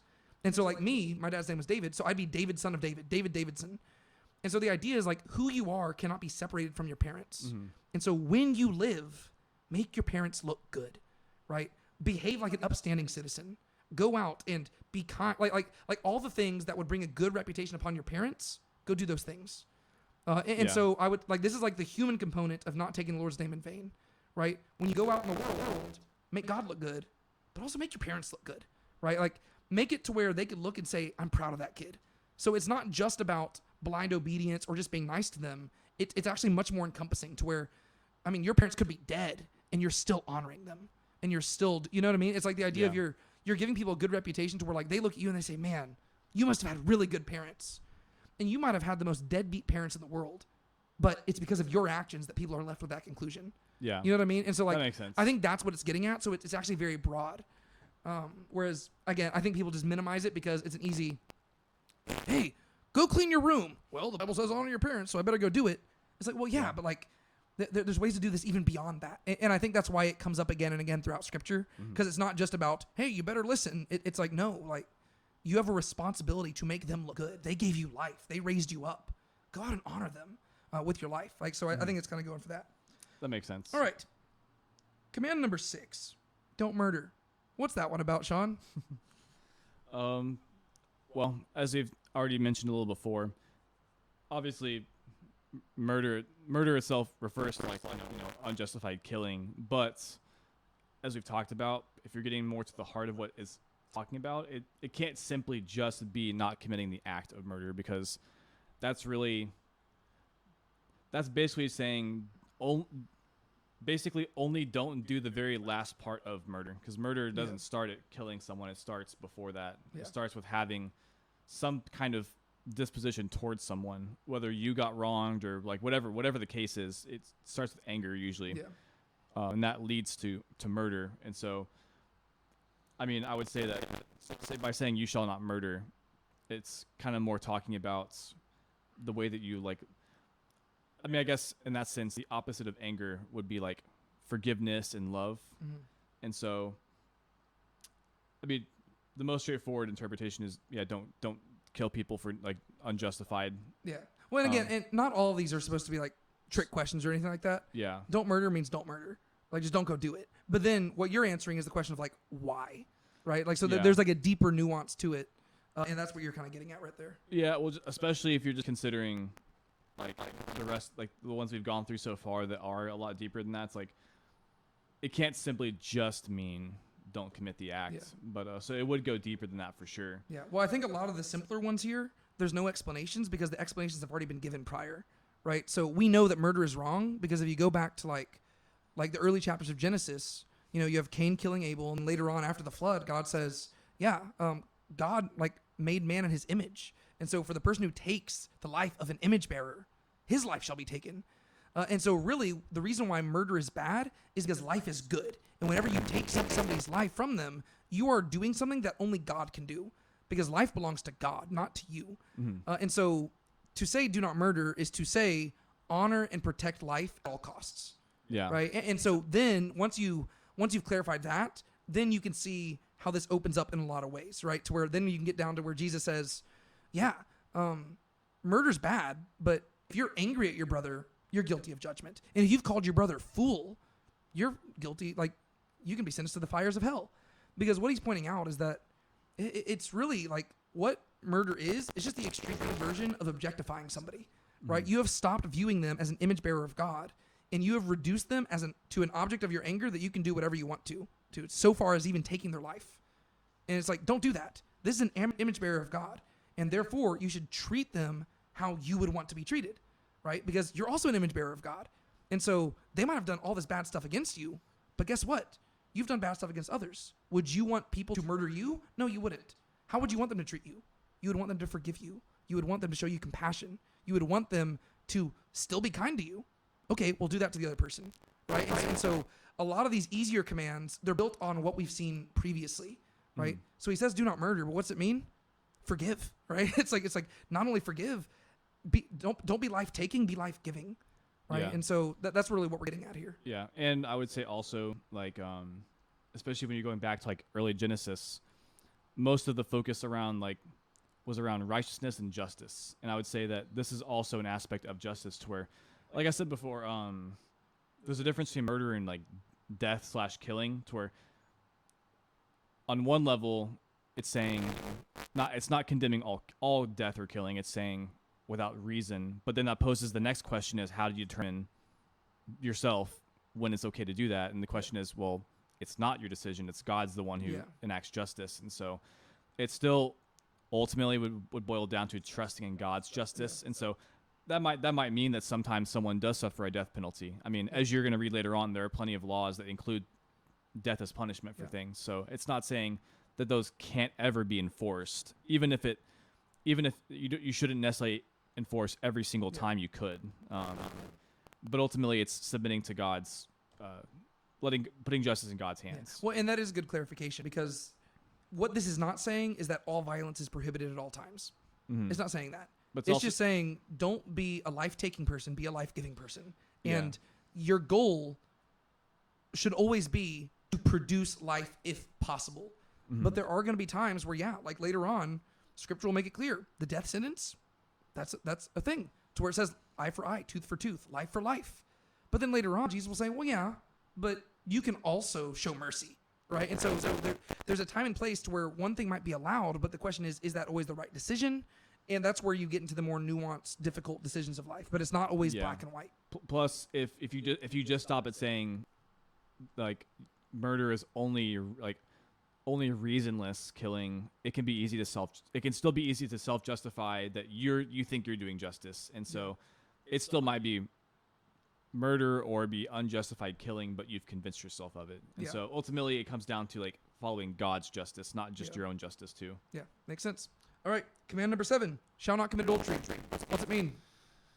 Well, adultery is sleeping with someone else's wife, and so it's like, so don't do that. so first of all, don't do that. And I would, obviously beyond that, I think part of the root of this, it's kind of like what you just said with the murder, to where like a lot of what comes down with murder is, again, objectifying people, to where like it makes it a lot easier to kill someone, especially without good reason. And ultimately, the adultery is kind of like a different, I mean, I wouldn't compare it to murder exactly, but like it is a kind of different form of something else, to where like you are objectifying someone and you are kind of just doing what you want with that person, to where you want to kill someone, you see them as an object that you want to kill. Yeah. Whereas you see someone else's partner as someone that you want to do something with. Yeah. It's an object of desire. You're not considering how this affects that person or even the person you're wanting to do things with. Yeah. You're like, and really a lot of these commands are doing that. Like that's what it is. Like when you're stealing, you're not considering the fact that, like you don't want things to be stolen from you. You're treating the other person like an object. Mm-hmm. Whenever you're coveting, you're treating the person like an object that is something to be attained. Like, so all of these are objectification. And I would argue that really a lot of these do call back to the first ones, to where when it says honor your parents, to me, that's like, that runs directly parallel to not taking the Lord's name in vain. Whenever it says you shall not murder, that runs parallel to not making idols, right? God says, don't give me a body. And he says, and don't take away another person's body, right? Yeah. So it's like don't add to me what I would not add to myself, and don't take from that person what I have given to them, right? And then with adultery, it's like God says the first command, no other gods before me, right? We've made a marriage covenant. Don't cheat on me. Adultery, don't like. So basically saying, I honor covenants, right? God is a God who values covenants, and if you have made a covenant to a person, and I would say this is where it broadens out even beyond marriage. If you have made a covenant to a person, honor the covenant, right? Mm-hmm. Let your yes be yes, let your no be no, right? So the most common covenant is marriage, so that's what he's addressing, right? Don't commit adultery, because when you commit adultery, you are either breaking your marriage covenant, another person's marriage covenant, or both, and both are bad. But then you have to ask, why are they bad? Well, it's because you're objectifying the other person, their spouse, yourself, and then all of a sudden you can say, oh, well, there's other places where you objectify the person. Yeah, when you lust at them, you're already objectifying them. So that's bad.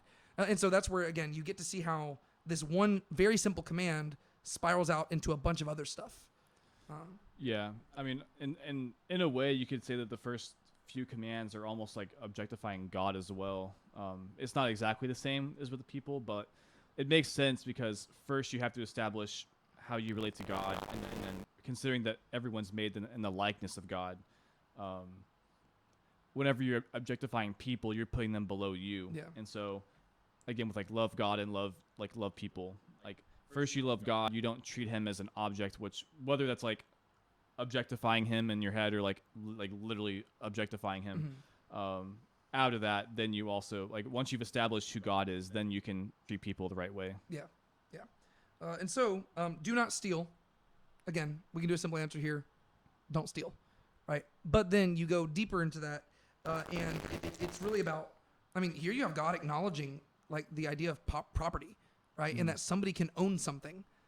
Which I know there's a lot of people who would push back against that idea, and it's like, I mean, especially when you get to like Acts, you've got like all the people like who are like selling their property to give to others, and there are some people who will almost like treat that like socialism, where it's like property doesn't exist and everybody just shares everything with one another, and that's not exactly what's going on in the Book of Acts, right? Yeah. Those are people who are willfully giving up what is theirs out of love for another person, right? Yeah. Which isn't the same as like government mandated socialism.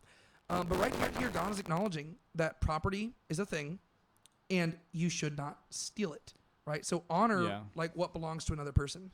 Yeah, and just like this isn't really a separate point from what you're saying, but just like something that's again maybe sometimes missed for a lot of us, but it still happens nowadays. But the reason that a lot of people steal comes down to providing for themselves. Yeah. Like they're poor. Poor people tend to have a higher crime rates, poor areas. Yeah. It's not just people who steal just because, ooh la la, I won something. Yeah. It's because they literally have to provide for themselves. And so there is a level of this command where it's not just about not taking things that you want, but it's also about trusting in God to provide for you as well. Or trusting your community to be trustworthy to provide for you. So in some cases, it may not be, it might be don't steal bread, ask them for help. Don't steal something. Don't try to take it into your own hands. Just ask for help. Yeah, make your needs known to others. And yeah. And I think also there might be like almost a prohibition against like entitlement here, because usually the way people justify stealing is they're saying, well, I've had a bad lot in life, and therefore I deserve to steal this thing. Or it's just like, well, no, you don't, right? Like you need to trust God. And again, all because you trust God does not mean that you're going to be a billionaire. Yeah, you might still have a tough life. Like, look at the apostles, right? They trusted God, and they had a really tough life.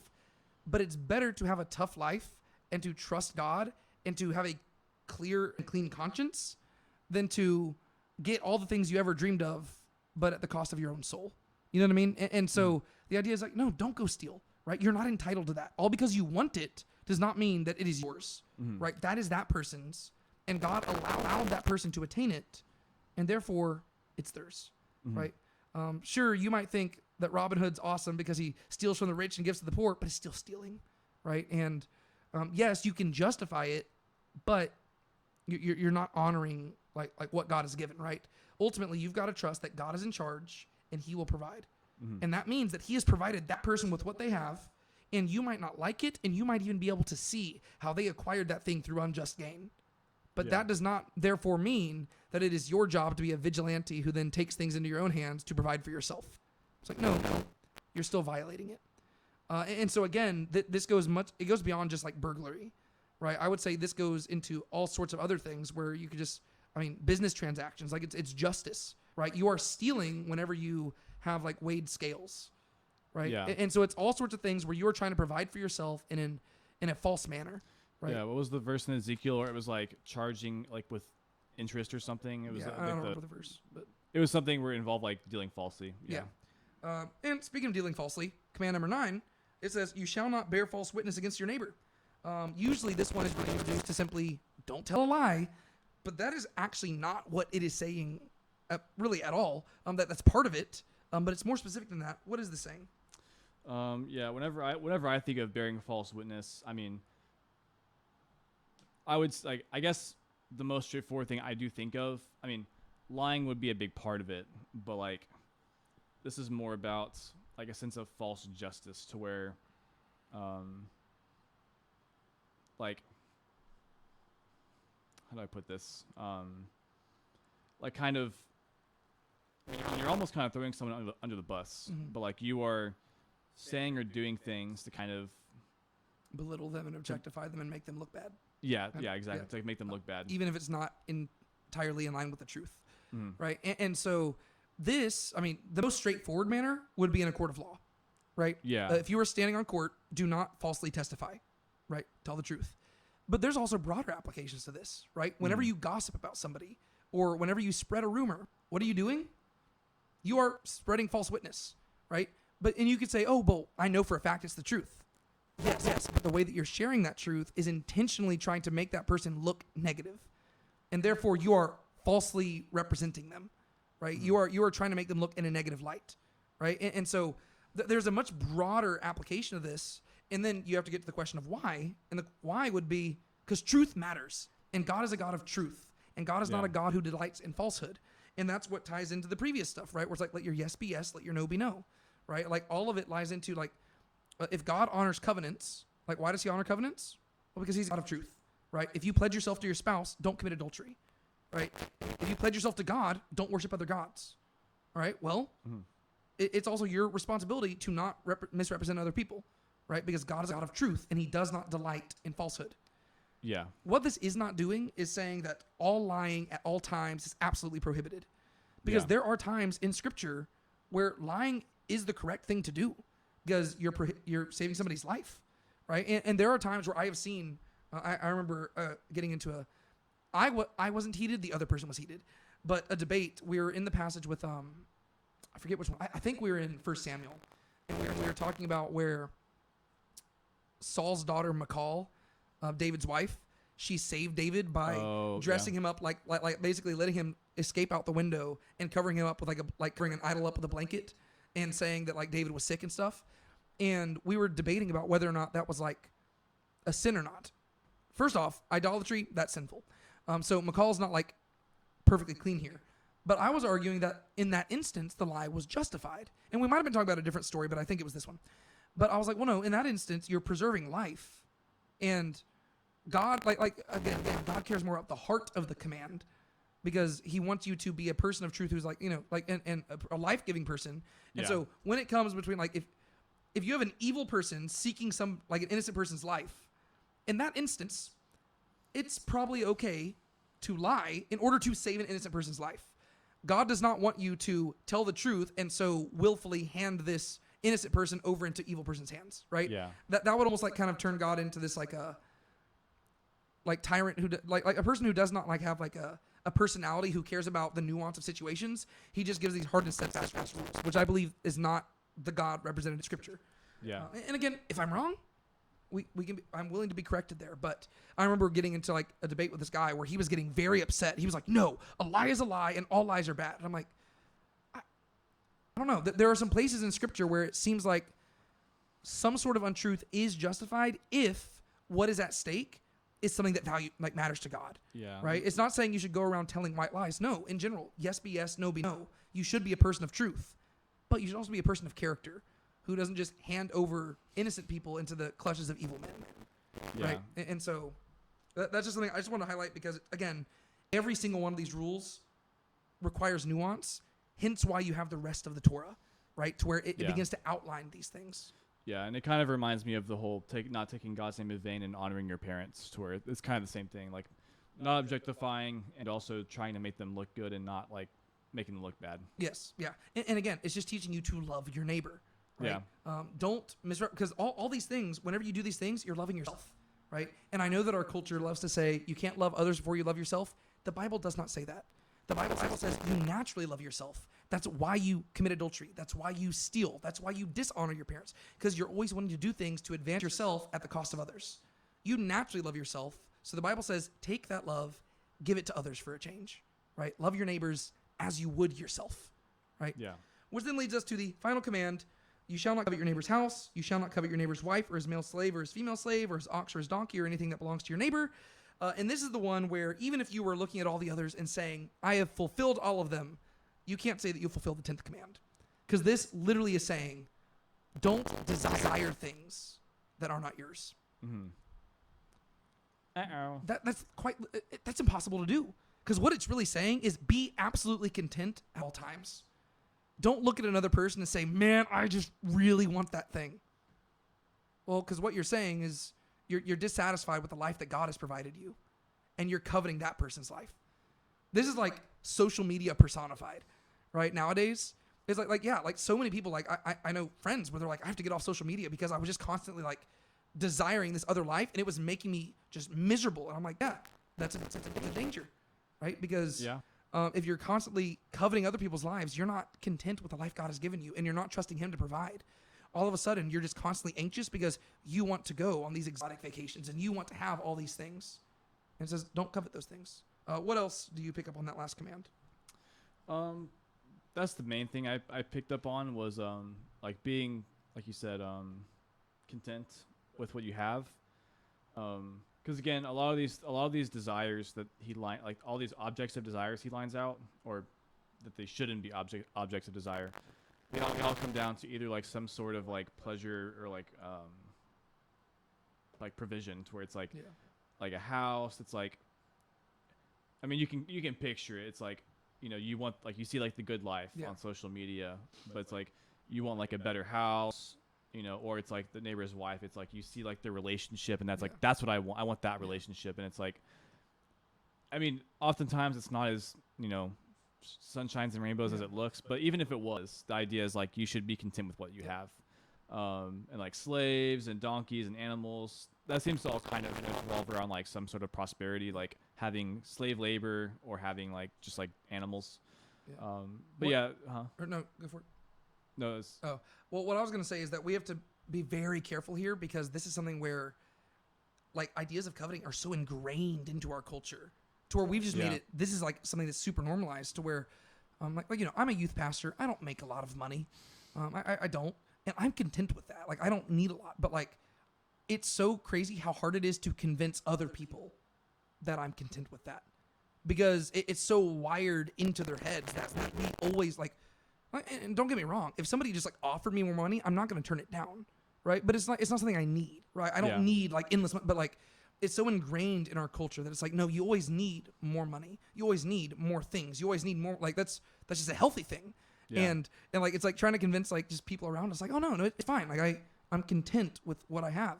People are like, no, you're not. Like that's like a, like it's almost viewed as like a negative thing to be content with little. Yeah. Whereas like, well, that's like, well, no, that's like what God's saying here. He's like, you got to trust for Him to provide. And again, if He provides you with a lot, awesome, right? If He makes you Abraham, where you're just like overflowing with money, that's really cool. But if He makes you like Paul, who is like constantly being afflicted and has absolutely nothing, you can say, I can do all these things through Christ who strengthens me. You know, it's like, you've got to be able to handle both. And you just got to be content with whatever God has given you. Don't constantly be striving to, you know, keep up with the Joneses and whatever. Yeah. And I think in some way, pretty much all of the previous commands kind of also flow from this in a sense, because desiring someone else's house or their wife or just the things they have, those can lead you to making like all of these unloving decisions, to where, I mean, it may not be as straightforward as like, I just murdered them to get it, or I commit adultery for the woman, but it could be something also as like, maybe you're less tempted to protect them or to make them look good. And so you might be tempted to bear false witness whenever it's easy, or it could be something like, you know, maybe in some very specific situations politically, maybe you're tempted to start worshiping a different God, and maybe there's some kind of like, there's something in it for you. Like maybe a new nation takes over and you're tempted to abandon Yahweh because it gives you like a more property or something. You know, I'm starting to realize, I think that almost all 10 of the commandments were broken in like the trial of Jesus, because like He is God, yet they are rejecting Him by placing a false God in a different image in His place. And they are meeting up super late on a Thursday night, which is like the night before like a Passover, like it's leading into the Sabbath day, to where they're not really honoring like the heart of the Sabbath and trusting God to provide. And like all of these, like, and a lot of it stemmed from them just like coveting Him, right? Yeah. He was popular. They wanted the popularity. So they're willing to stoop all these other things. And they were willing to murder Him. They were willing to falsely testify about Him. In doing so, they were committing adultery with God. Like, they're the religious leaders. They're supposed to be like the ultimate bride of God, and they're cheating on Him. And it's like, if you look at it, it's like almost all of them are being like broken just in this moment when he's like standing on trial before them. Yeah. But anyways, is there anything else you want to say about these commandments? We spent way longer on them than I anticipated, but it was still a good conversation, so I'm not complaining. Is there anything else you wanted to say about all of them as a collective whole? I don't think so. I think if I say more, I'm probably just going to be saying the same stuff over again. So Okay. Well, one final thing I wanted to highlight, and then we still have a few more verses we have to cover. I just highlighted like 10 things that these commandments teach us about God. And we've highlighted a lot of these along the way. But just because we spent some time talking about how like these are misunderstood and stuff, I just want to highlight things that they do teach us. And these 10 do not correspond to like individual commands. They're just 10 things that all of them together teach us. Firstly, God prioritizes covenant relationship over rote rule keeping, right? A lot of it hinges on how they view him and how they view others. Yeah. It's not simply about do this and this. Almost every single one of them requires nuance that's going to be spelled out later on in Torah. Secondly, God demands exclusive loyalty, which is the foundation for all other commands. It does no good to not murder if you're worshiping another God.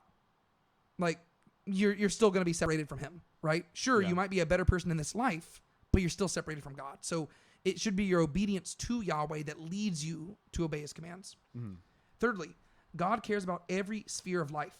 Following him cannot be compartmentalized into rituals.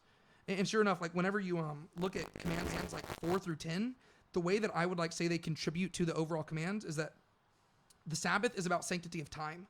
Honoring your parents is the sanctity of family. Do not murder, sanctity of life. Do not commit adultery, sanctity of marriage. Do not steal, sanctity of property. Do not bear false witness, the sanctity of truth. Do not covet, the sanctity of the heart. Right? And so really what it's highlighting is that every aspect of your life, even down to your hearts and your habits, should honor God. And they can't be separated from your devotion to him. Yeah. Right? You can't say, oh, we're not at church, so it doesn't matter. No, every aspect of your life matters. And so every moment you live, whether you eat or drink, whatever you do it for the glory of God. Fourthly, God cares about both external actions and internal motives, not just one or the other. Some people try to reduce it to just the heart, and some people try to reduce it to just the actions. It's both. Fifthly, God favors community over individualism. None of these commands can be performed in isolation. Every single one of them requires community in order to either fulfill it or break it. Right? If you're by yourself, you literally can't even do these things. Sixthly, God values life, truth, order, and justice. Right? These are general principles drawing from the commands. Seventhly, God expects his people to trust in his provision rather than in their own. We already highlighted how like each of the commands really contributes to that. Eighthly, God's rule is life-giving, not arbitrary. Right? We have to remember this whenever we look at future commands, because some of the commands we're going to look at be like, that's a really random command, but we have to read it in light of these ones. Right? These ones are teaching us God is not just giving rules for the sake of rules. That's kind of how people treat him sometimes. He's giving rules for a reason, and the reason why is because he is a God who wants to dwell with man again, and he wants them to thrive, and he wants them to prosper. Therefore, the commands he gives are to take steps in that direction. It is not to suggest that the Torah is like his perfect standard of righteousness, but it is his way of communicating his righteousness to a hard-hearted people, right? And so they're not arbitrary. They're teaching these people how to live as his slaves. Ninthly, God views devotion to him as leading to devotion to others. We already kind of highlighted this earlier. Like the first commands are about loving God, and that directly leads to loving others, and they can't be separated, right? You cannot love God without loving others, and you cannot properly love others without loving God. And finally, 10thly, God seeks a people who reflect his character. Every single one of these things tells us something about who God himself is, and he wants those people, like his people, to reflect that. Because he cares about loyalty to him, he expects them to be loyal to their spouses. Because he wants them to represent him correctly, he does not want them to represent others correctly. And he wants them to make their parents look good, right? And so all of it is like him equipping them to represent him well. Because that is their job. They are a kingdom of priests. They're supposed to be metaphorically little gods, but they're supposed to be the best of men, right? So they're the best of humanity, but they're literally the bridging point between heaven and earth, right? They're lesser than the angels, but they're above humans, right? They're the middle gap. And so there's that. that being said, do you have any other thoughts about the Ten Commandments before we get to these final few verses, which we'll hopefully go through quicker because this is probably going to be the longest podcast we've ever done. Any other thoughts? I'm good. Okay, cool. What happens in the final verses 18 through 26? So basically, after all that, the people hear the voice of God, and they basically say to Moses to only speak to him. Like, they basically say, "We'll let you speak to God. We're afraid." And Moses basically says, "Don't be afraid. God wants you to be afraid." And then God speaks again, and he talks about like making like offerings and stuff. Yeah. So I've always found verses 18 through 21 very sad.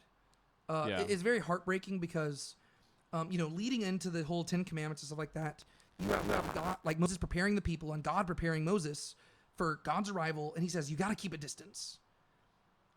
But throughout all of these, like really throughout the last several chapters and stuff, God has made it clear he wants to be close to the people.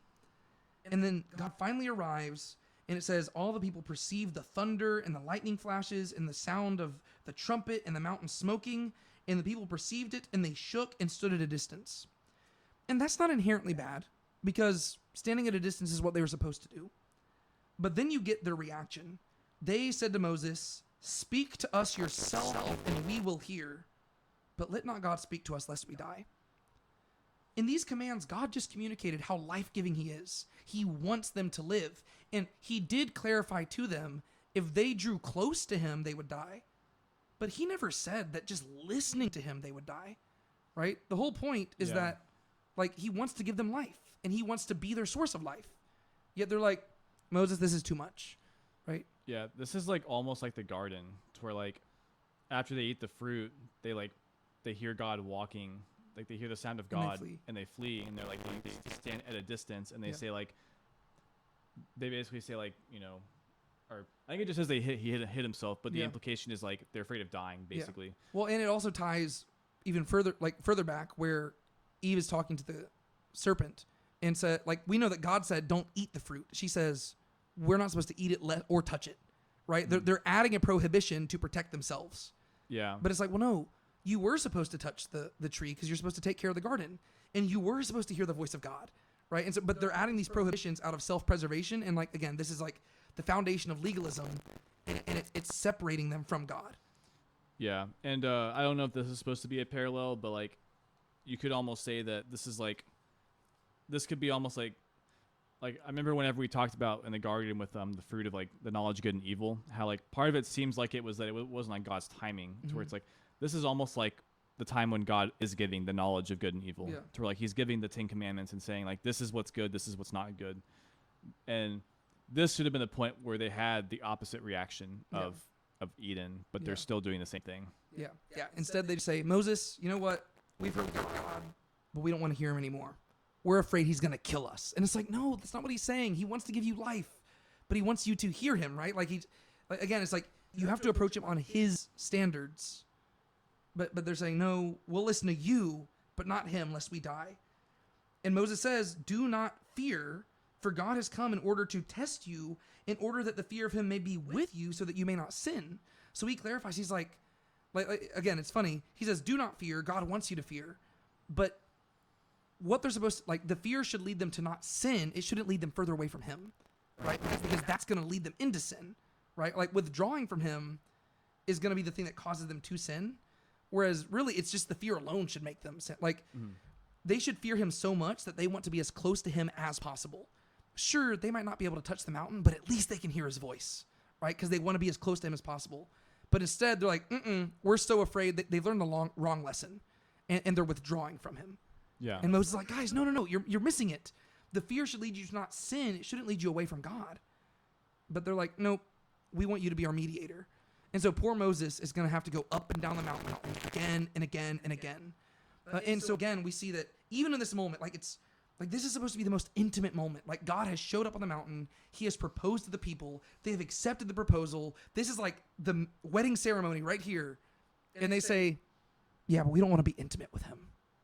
We want there to be somebody between us. And it's like, oh, it's so heartbreaking, because it's like, and this is going to be consistently what happens, right? To where, fast forward, God gives them a kingdom. He's their king. And they say, yeah, we want another king. we want a human king. It's like they always want to put mediators between themselves and God. Yeah. And they're missing the fact that God wants to be with them. And so it says, the people stood at a distance, and Moses came near the dense gloom where God was.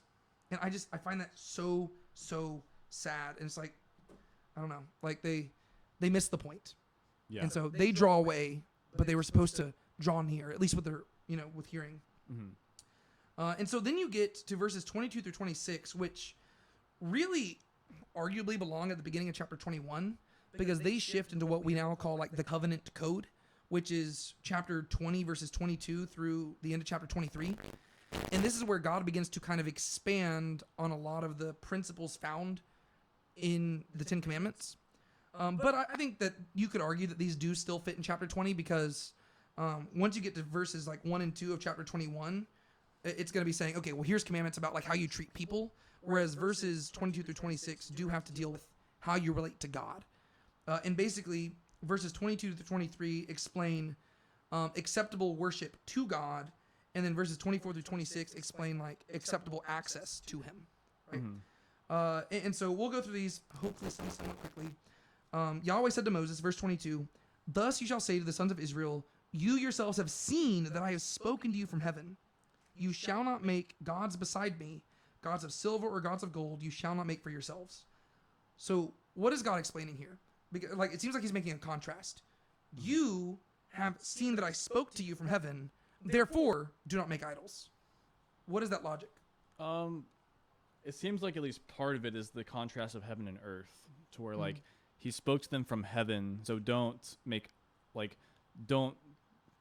an idol out of Him like from stuff in the earth. Yeah. To where it's and I think that will tie into the next verses as well, because He's going to specifically say, and when you take stuff from the earth to worship me, don't alter it. But continue what you're saying. That's pretty much all I was just going to say was, yeah, don't try to like, I can't think of the word, but to like reduce me to like something like can't like stuff on earth can't represent me as in heaven. Yeah. And one thing I would add to this, and this is just it ties back to things we've been talking about over the last several months, is the contrast of hearing versus seeing. Yeah. He did not say that their job was to see Him. He said their job is to hear His voice.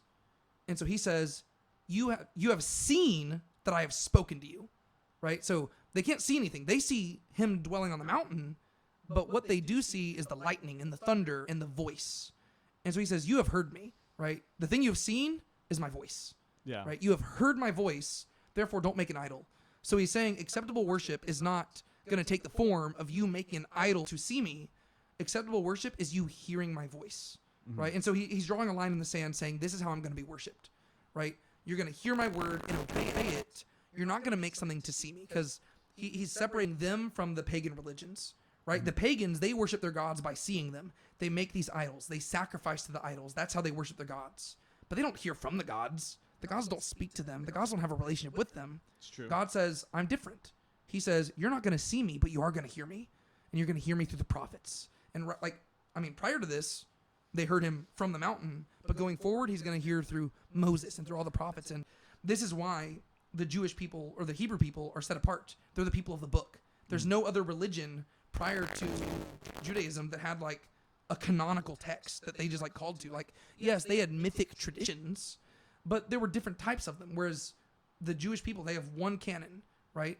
And that became like the central core of like who they were. Yeah. They are people who hear the voice of God. They don't have to see Him. And that's why the other pagans would be so confused. They worship a God they do not see. And they claim that He has a relationship with them. And they claim that they hear His voice and that He speaks to them. And that to them, that was very weird. Yeah. Whereas that's central to who the Jewish people were. Then you get to verses 24 to 26, which we find very odd. You shall make an altar of earth for me. You shall sacrifice on it your burnt offerings and your peace offerings, your sheep and your oxen, and every place where I cause my name to be remembered, I will come to you and bless you. And if you make an altar of stone for me, you shall not build of it cut stones, but it will wield your for if you wield your tool on it, you will profane it. And you shall not go up by steps to my altar, so that your nakedness will not be exposed on it. What the heck is up with that, Sean?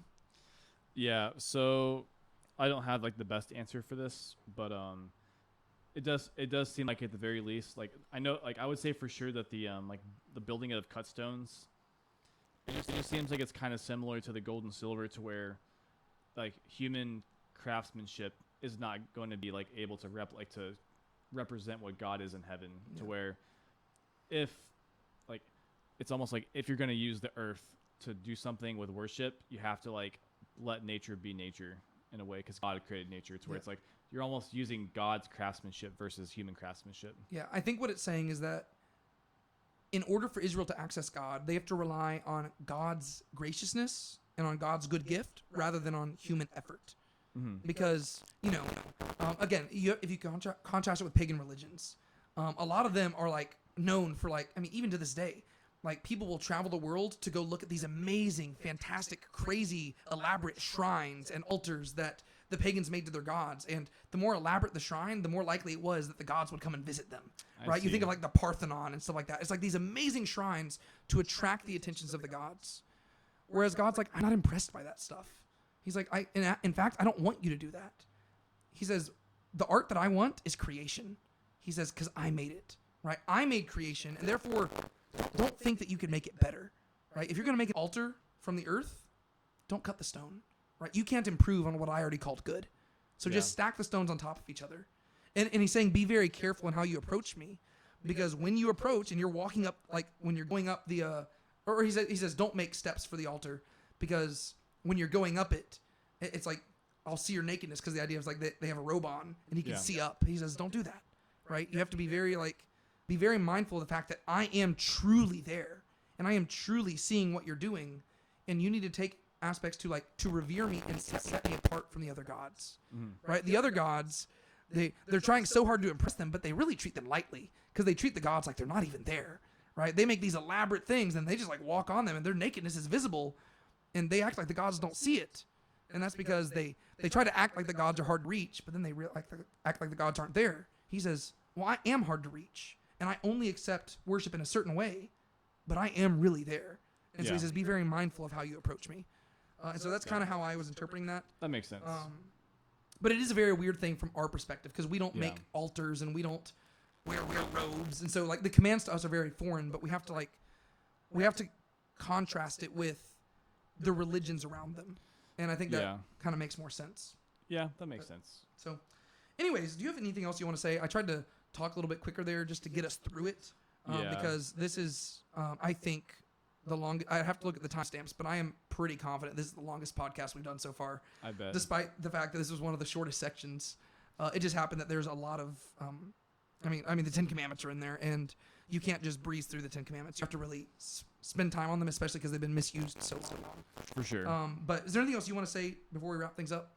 I think I'm good. All right, cool. Well, if this podcast was a little too long for you, I've got good news for you, because you got 2 weeks to listen to it. Because, like I mentioned at the beginning of this episode, we're not going to be back next week because I will be out of town with my youth kids at camp. But I will still continue reading through the text, and I'll continue taking my notes and continue translating. I'm probably going to get no sleep, but that's okay. And then whenever we get back, Lord willing, Sean and I will be able to carve out time and film 2 episodes. And Lord willing, there'll be shorter episodes so that we don't just exhaust ourselves. Yeah. But if not, it'll be fine. We'll just have a good time talking. But sweet. Yeah. Thank you so much for doing this with me. And I think we had a good conversation. Hopefully people enjoy it. And any other thoughts? Humorous anecdotes you want to make? Not currently. All right. Well, my name is David Tate. And I'm Sean Powell. And this has been Talking Through the Text. We will see y'all later. Goodbye. Thanks for listening to Talking Through the Text. If you enjoyed this episode and want more like it, be sure to subscribe and share it with someone who might enjoy it too. Stay tuned for more episodes coming your way. Until next time, keep talking through the text.